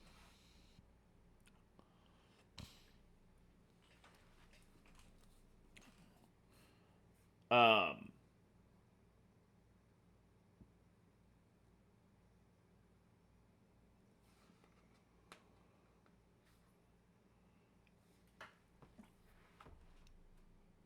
so with Susanoo though, the three relics that were brought together were the focus of rituals. They were the focus of worship for Susanoo. What would you suggest instead as an alternative to having read the quest text the first time around?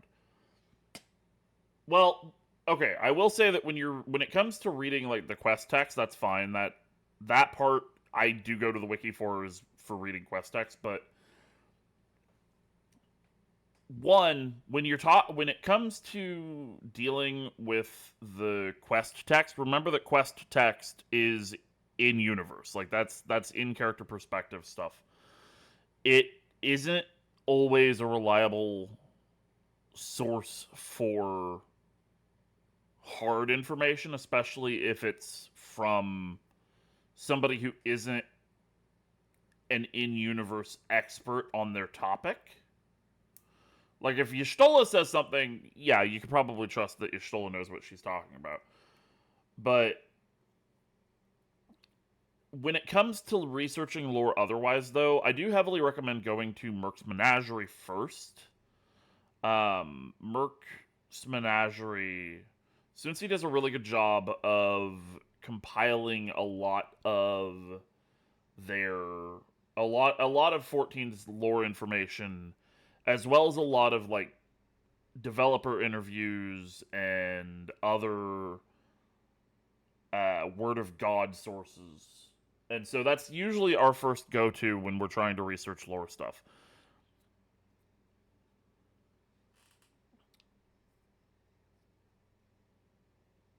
But Susanoo is a really interesting case in that, like I was saying, in that their three relics were a good focus for the collective faith towards Susanoo. And we actually see with uh, the mirror later on, Tsukiyomi's mirror, we see another case where the collective faith in Tsukiyomi is focused on that mirror. And so when Yotsuyu ends up summoning herself into becoming, or when Yotsuyu summons Tsukiyomi into herself, she uses the mirror as the focus of the faith in Tsukiyomi as an ingredient to do that. And so it's really, really interesting and gives a little bit of insight into the nature of how collective faith and belief feeds into the creation of primals.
I don't know. I suppose it sounds more believable. Susanoo was already summoned and just split into three pieces, and then being brought together allowed him to manifest himself fully again. If that were so, it would account for there not being faith to summon him amongst the Kojin. That's the thing. We know that it doesn't take a deliberate intention to summon something for something to summon. All it takes is enough faith in the thing, enough desire for the thing to be there for a primal to summon itself, as long as there's enough aether. And we see this with Titan when Gabu summoned Titan in anguish. That wasn't the rest of the kobolds summoning Titan with him. That was Gabu flipping out because his parents got killed.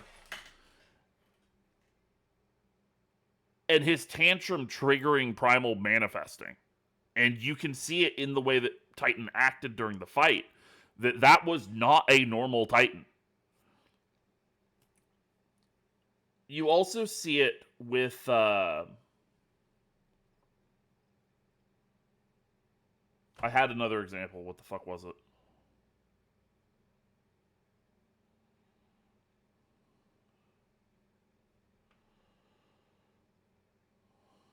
Soul Help. What the fuck was the other one?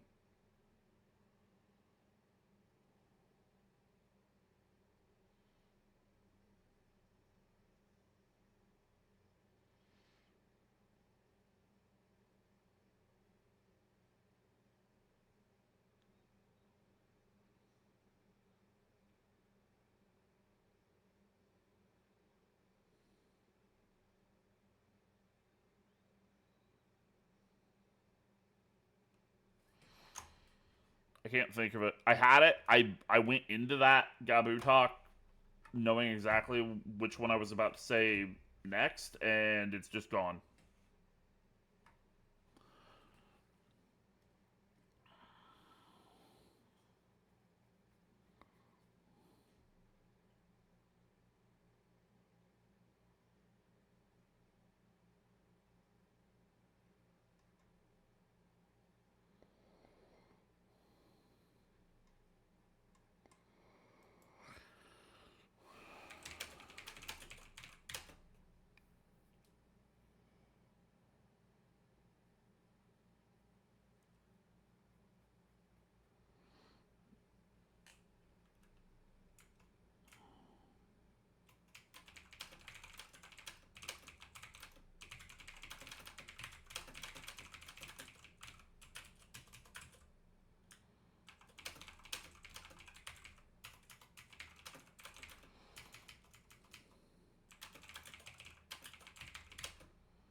Okay, mind you, this particular bit that Lunaire's talking about in character right now about Odin is partly speculative on his part because he doesn't have the full context for Odin from like the Baldesian arsenal and stuff. So take it with a grain of salt.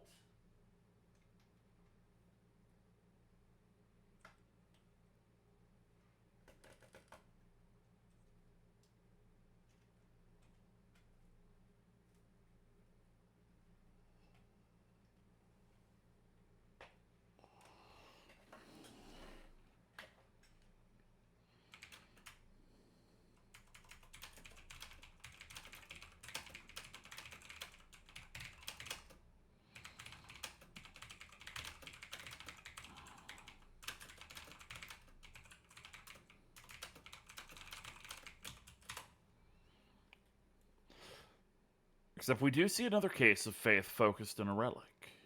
Oh, wait. No, okay, so it's interesting with the Susanoo case that the relics which triggered his summoning were the driving force behind his manifestation, and it also raises more questions.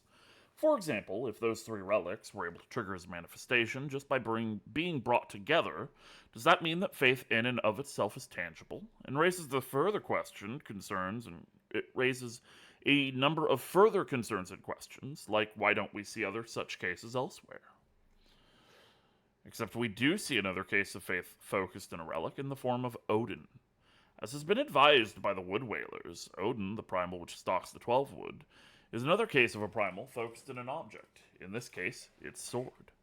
Though Odin is a bit of a special case as well, in that they seem to draw the requisite aether from the environment around them, leading to their absurd amounts of power. But Odin aside, we don't see many other examples of primals manifesting due to artifacts. Can anyone speculate why that might be?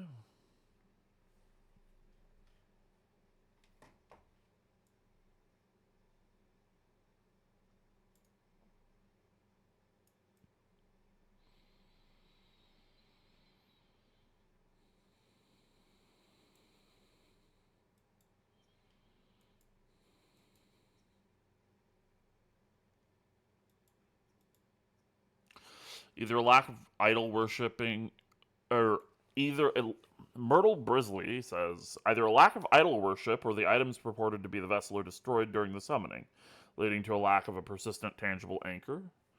Britt says perhaps due to the people's faith and how they practice it, and the high cost of aether required to summon, mainly with crystals and the like.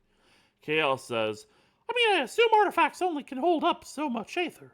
Like with Odin, he is taking from around him, which is so much aether in abundance.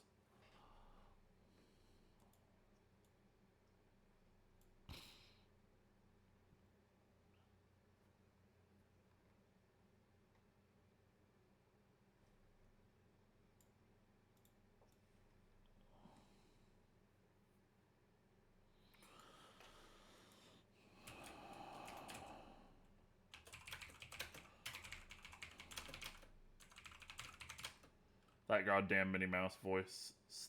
Listen, I was paid to do it, so sucks to be you.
Shush. I got time for that. That isn't Brit, that is Iron Behemoth. I think you need some glasses, Lunaire. Want to borrow mine? Yeah, take that, Cody.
All good guesses, and certainly all likely to be valid.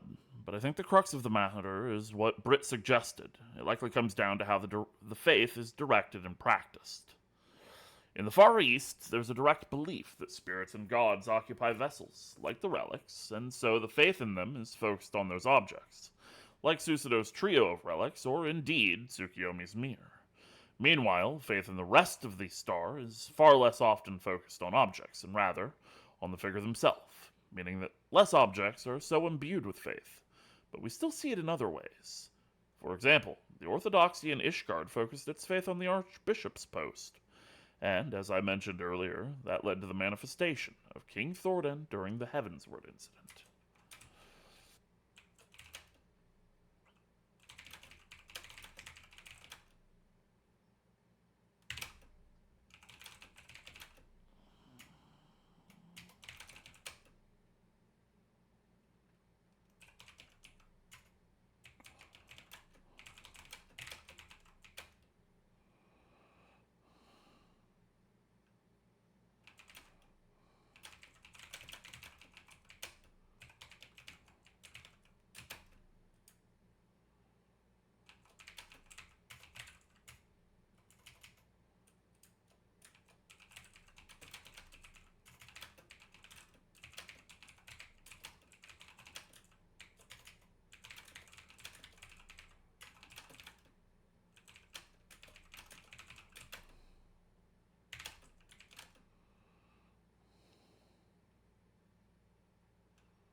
This then begs the question of how many phenomena within our star are a result of this same phenomenon.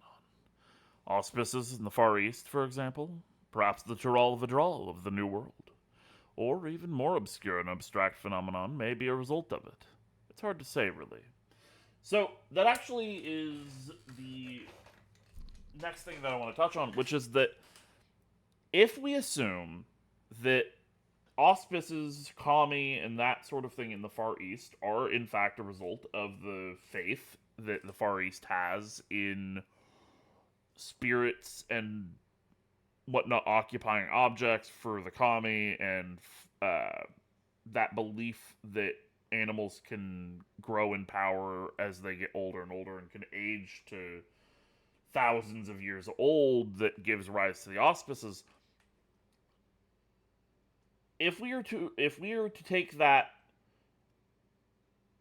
and run on the idea that those are a result of the collective faith in the Far East, then that likely means that Tiral Vidral from the New World, from Tiral, are probably the same phenomenon. It just, the beliefs surrounding them is different. Rather than being intelligent and often benevolent spirits or deities, the way that the auspices are typically seen, the Tiral Vidral are believed to be fierce beasts, dangerous monsters that menace the area that they're in, and that's what we see. That's what they become, because that's what they believe.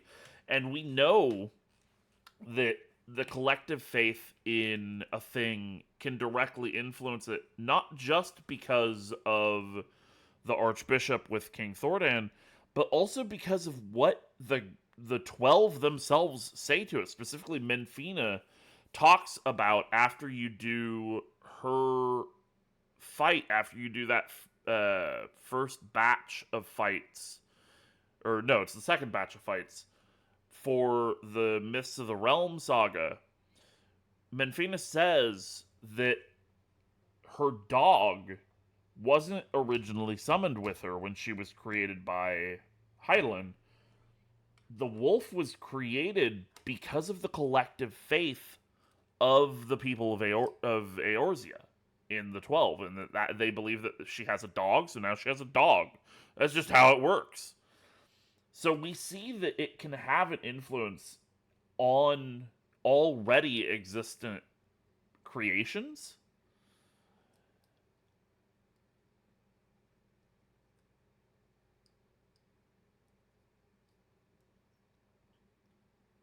We see that it has that impact on already existent creatures and creations without having to resummon them. And so it's entirely possible that, especially over a prolonged period of time, the way that it is with auspices or with Teral Vidral, where it's an already normal living creature, it's entirely possible that the collective faith of an entire region, the New World or the Far East, has that impact on the animals there over the course of many, many years to gradually change them into what they eventually become. In the case of the Far East, it being auspices, and in the case of the New World, it being Teral Vidral.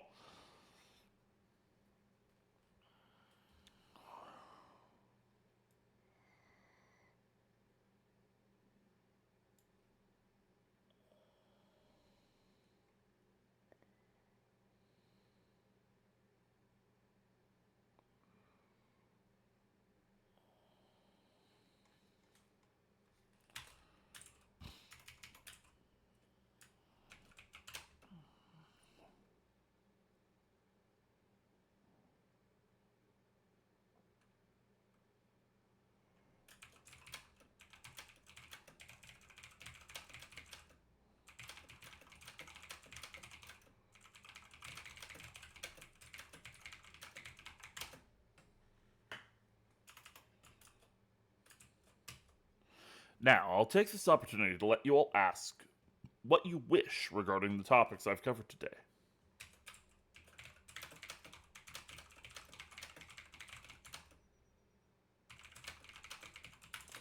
Don't be shy. If you have questions, let's hear them.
The opportunity to ask questions applies to the folks in stream as well. If you have any questions you want to ask that you can't really ask in character, feel free to ask them in stream chat and I'll answer here.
Okay.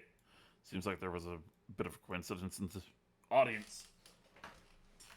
Touching on a case of a non-god based primal.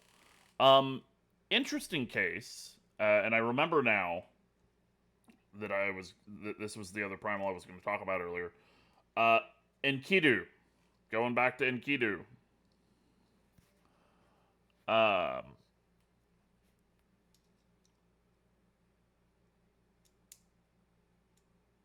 yeah. So Enkidu is in fact a primal.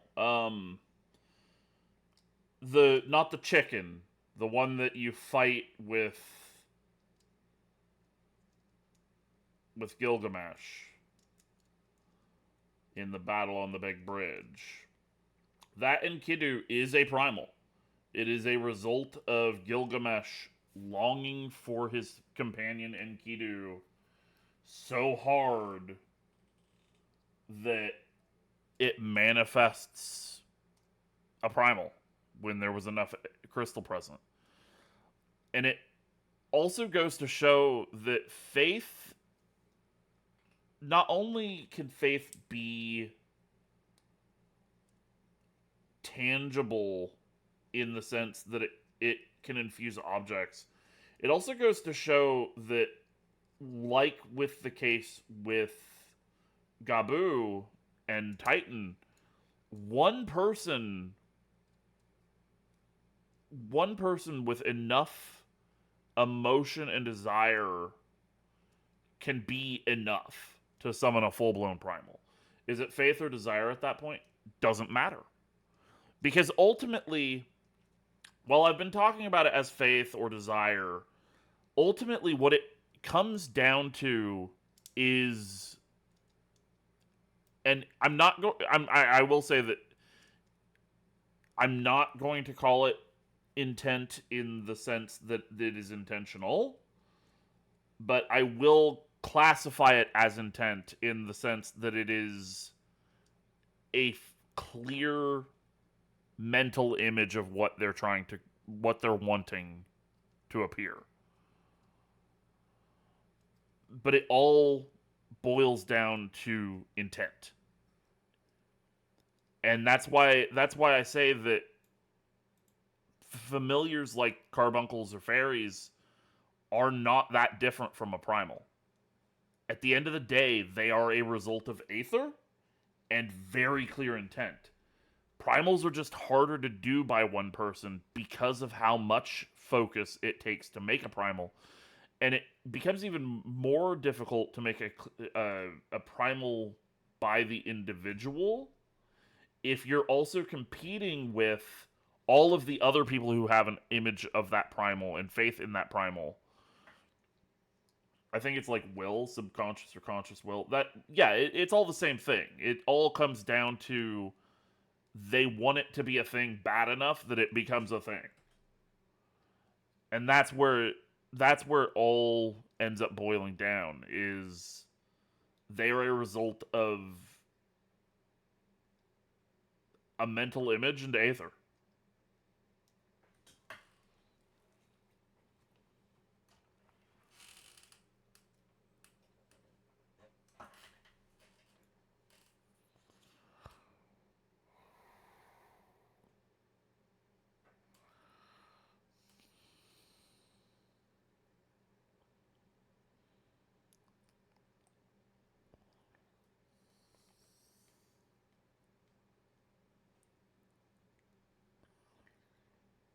Etheric manipulation strikes again, or Dynamis, both, maybe. Um, Dynamis can play a factor, but in this particular context, we're not going to worry about Dynamis.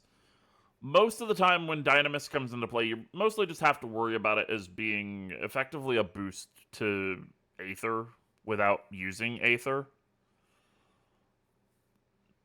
It definitely comes into play in cases like Gabu, where his emotions were so rampant. And honestly, Faith might be Dynamis to an extent.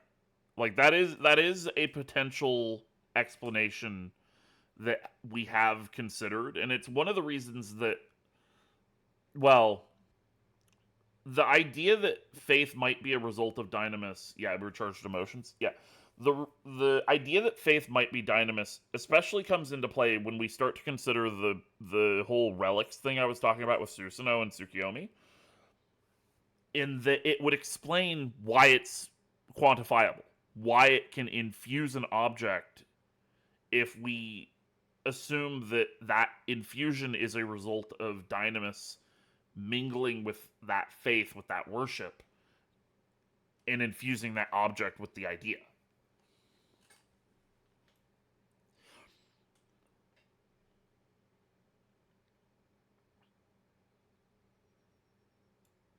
Holy shit, I did not notice that hat before.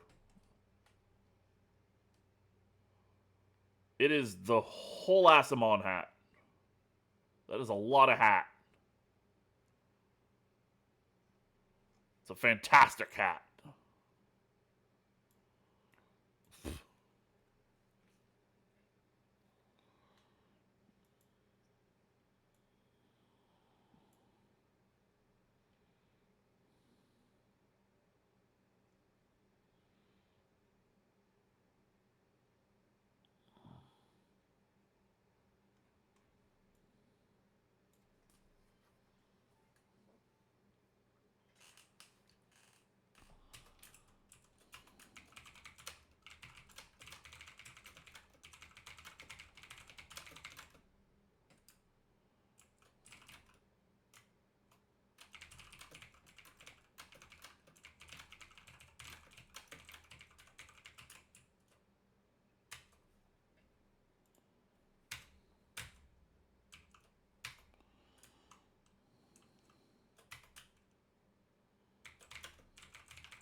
Oh, did he? What did he ask? Hold on, let me see it.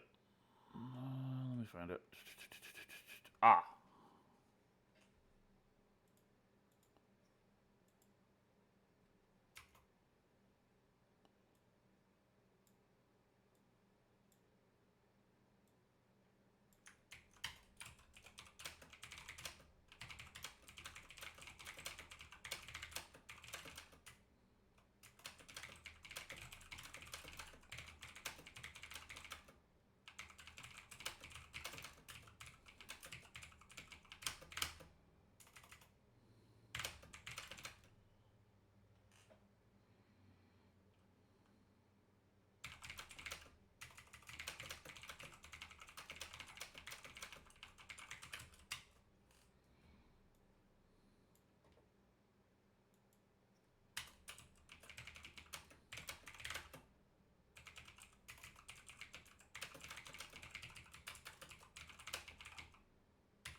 Okay, there we go. I've answered Britt and X's questions.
So I'm not going to go into a whole lot of detail with the the usefulness of a familiar as a magical focus during this lecture, just because I'm getting low on time here and I don't want to drag it out super long.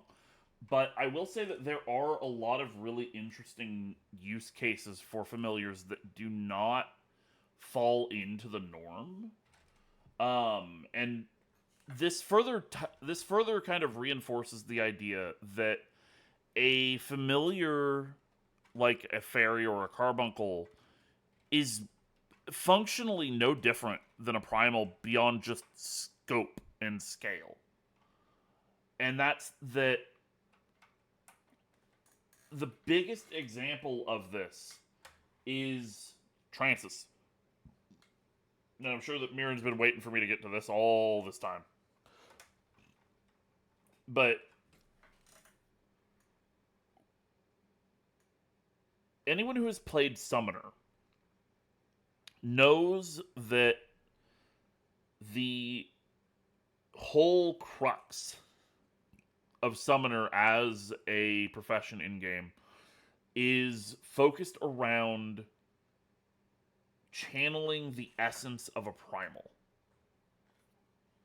They essentially try to mimic the etheric form and presence of a primal and manifest their abilities in the form of attacks. And this feeds back into the whole clear mental image thing.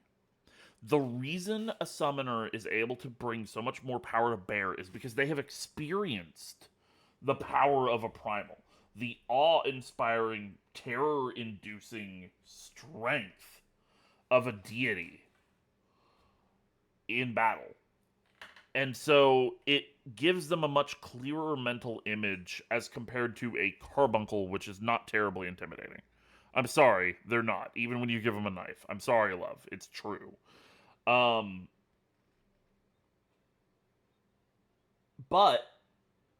this isn't exclusive to primals. Now, my theory on why it takes so long for Scholar to do it is that the Aether involved. No. That's why Carbuncle. That's why I don't think that we see it with Carbuncle. But the thing with trances is that they're not just quick. Everyone's sick. Their carbons upon this man. Don't you dare. Um, trances aren't strictly relegated to Dreadworm trance. Scholar actually has what I would consider a trance type technique, and we speculated about, and Soul can confirm this, Rarina can confirm this, and Mirren can confirm this. We speculated about the possibility of a Scholar trance based on their fairy years before Dawn Trail came out, and then Dawn Trail came out and gave us Seraphism, which is the Scholar manifesting their fairy in a trance form. And we know that that's what this is because we see another case of another familiar being used to manifest a trance like that with Ranjit. Ranjit from fucking Shadowbringers is a arcanist. Like, you don't realize it because he's got the scythe, but his little dragon, that's a familiar. That's a carbuncle. And we know that that's a carbuncle because, one, the lore books tell us, and two, if you talk to the Huntmaster in Calusia about one of the A ranks, Huracan is his father's dragon. And they straight up tell you that they are created from a forbidden mystical technique. And typically the familiar dies when the summoner dies. But for some reason, Huracan has managed to continue to persist and sustain itself, which that's also something really interesting that we see with other familiars is that they can sustain themselves. The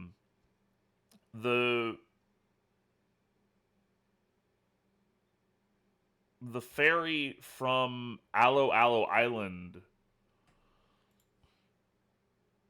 Statis, she has sustained herself even though her summoner is long dead. Statis has sustained herself just using the Aether of the Island's relic thing at the end of the secret path. She sustains herself with that thing's Aether. And any familiar can do that. If they have enough Aether, they can sustain themselves if they're smart enough to do it. Fairies absolutely are smart enough to do it. The dragons are able to do it. The thing is, they typically have to have a very clear mental image. The less clearly defined a familiar is, the more it's going to lose Aether just existing. The faster its Aether is lost, the faster it becomes unsummoned, the more it would have to supplement itself. And this is probably part of why Primals are so bad about retaining their Aether, is because with that many people in play, they're just fucking oozing Aether the entire time, which is also why they temper just being around people in a lot of cases.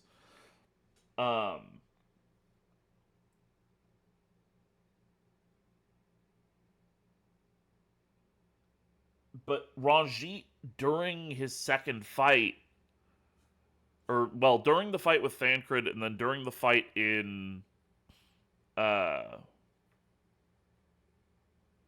Yulmore, he manifests this trance around himself. He wears his dragon like a cloak, like an enshroud.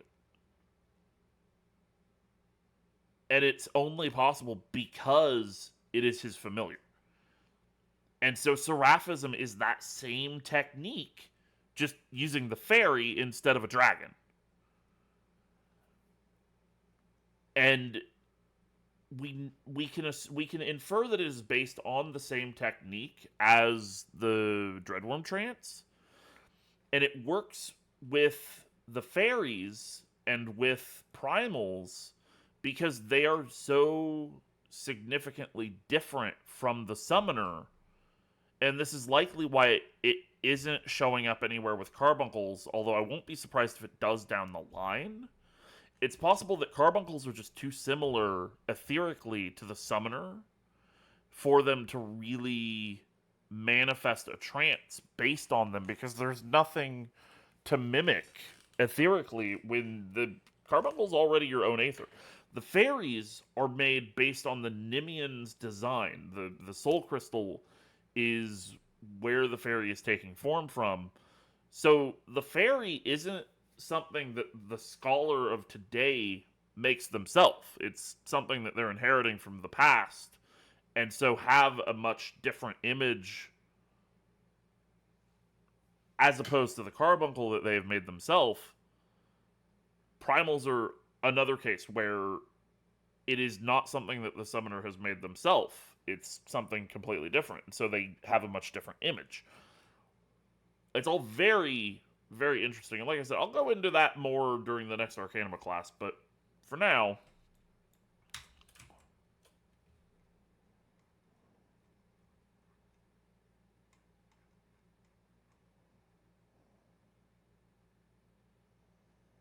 uh, making sure no one asked anything.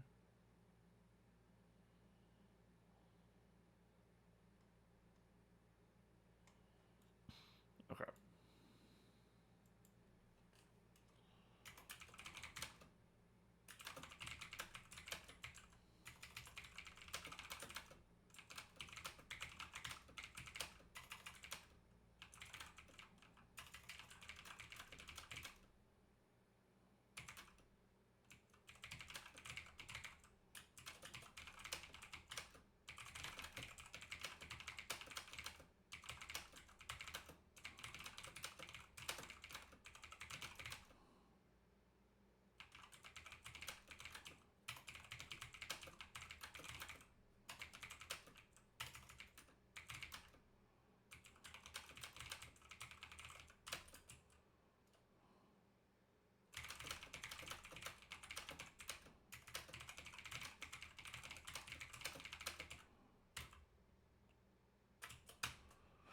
Right, I believe I've covered what I can for today. We've about reached the end of my booked time slot, Lunaire says, giving a pointed glare at the fair crier behind him who has been trying to advertise the Moonfire Fair this entire time, much to his irritation.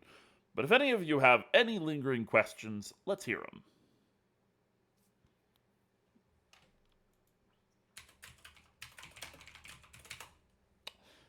Mitsu Hikari raises her hand. Go ahead.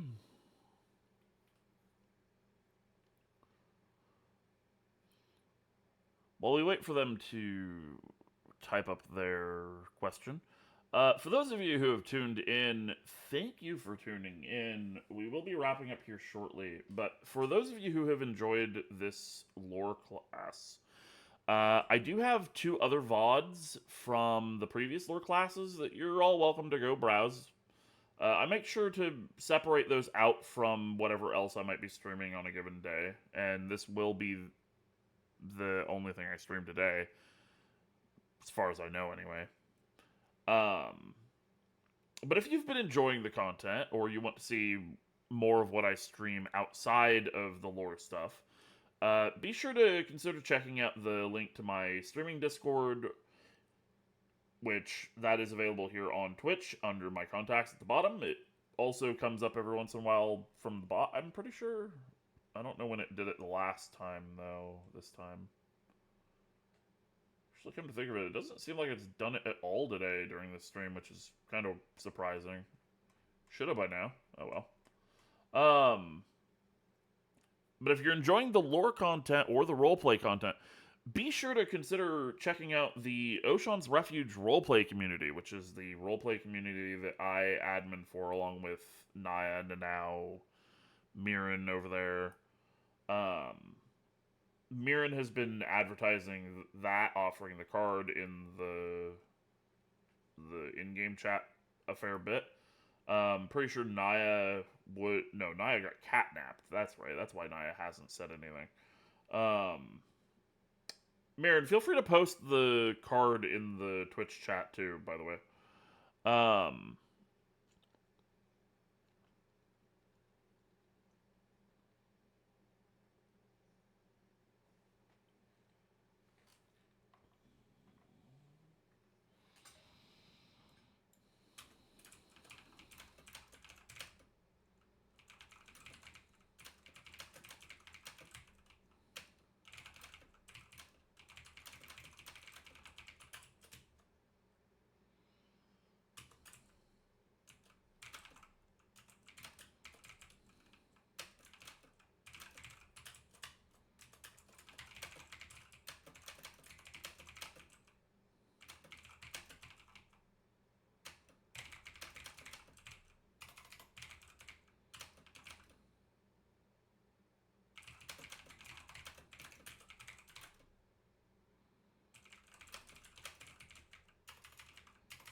Yep, there's the card. Wait, Pictomancer Familiars don't have a core. So, Pictomancer Familiars. So, okay, first off, cores aren't a requirement, but they definitely help. You don't have to have a core if your familiar is going to be short lived or very simple. If you want your familiar to have any sort of like intelligence though, if you want them to be at all capable of more than just a handful of very straightforward tasks, you're going to need a core.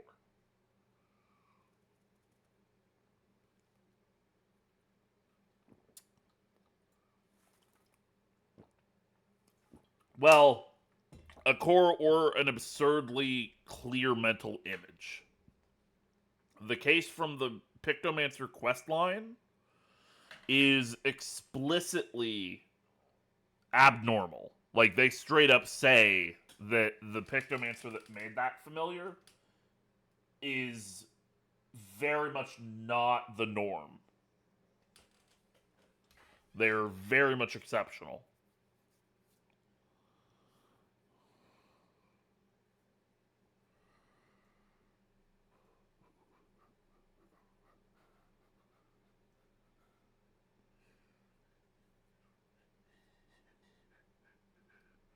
You're already exceptional.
I will now weaponize my ignorance of the rules. Oh boy. Alright, so that is going to be where the lesson wraps up. Thank you all for tuning in. Hopefully, you all have found this informative or interesting. One of the two. Like I was saying, if you have enjoyed the stream, you find me appealing, white noise at least, whatever, consider following if you haven't already. You can also consider checking out my streaming Discord, which the link for that is in the contacts here on Twitch. Obviously, if you enjoy the roleplay, make sure you check out Oshan's Refuge if you're not already part of it. The link to that card, to the card for us, is in the chat right now.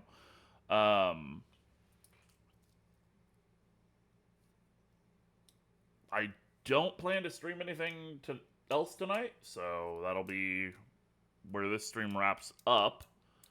We'll be streaming as usual most weekdays. I think I'll be doing Star Citizen tomorrow. But for now, thank you all for watching. Hopefully, y'all have had a good time. Hopefully, you found this useful or informative, like I said. But for now, peace.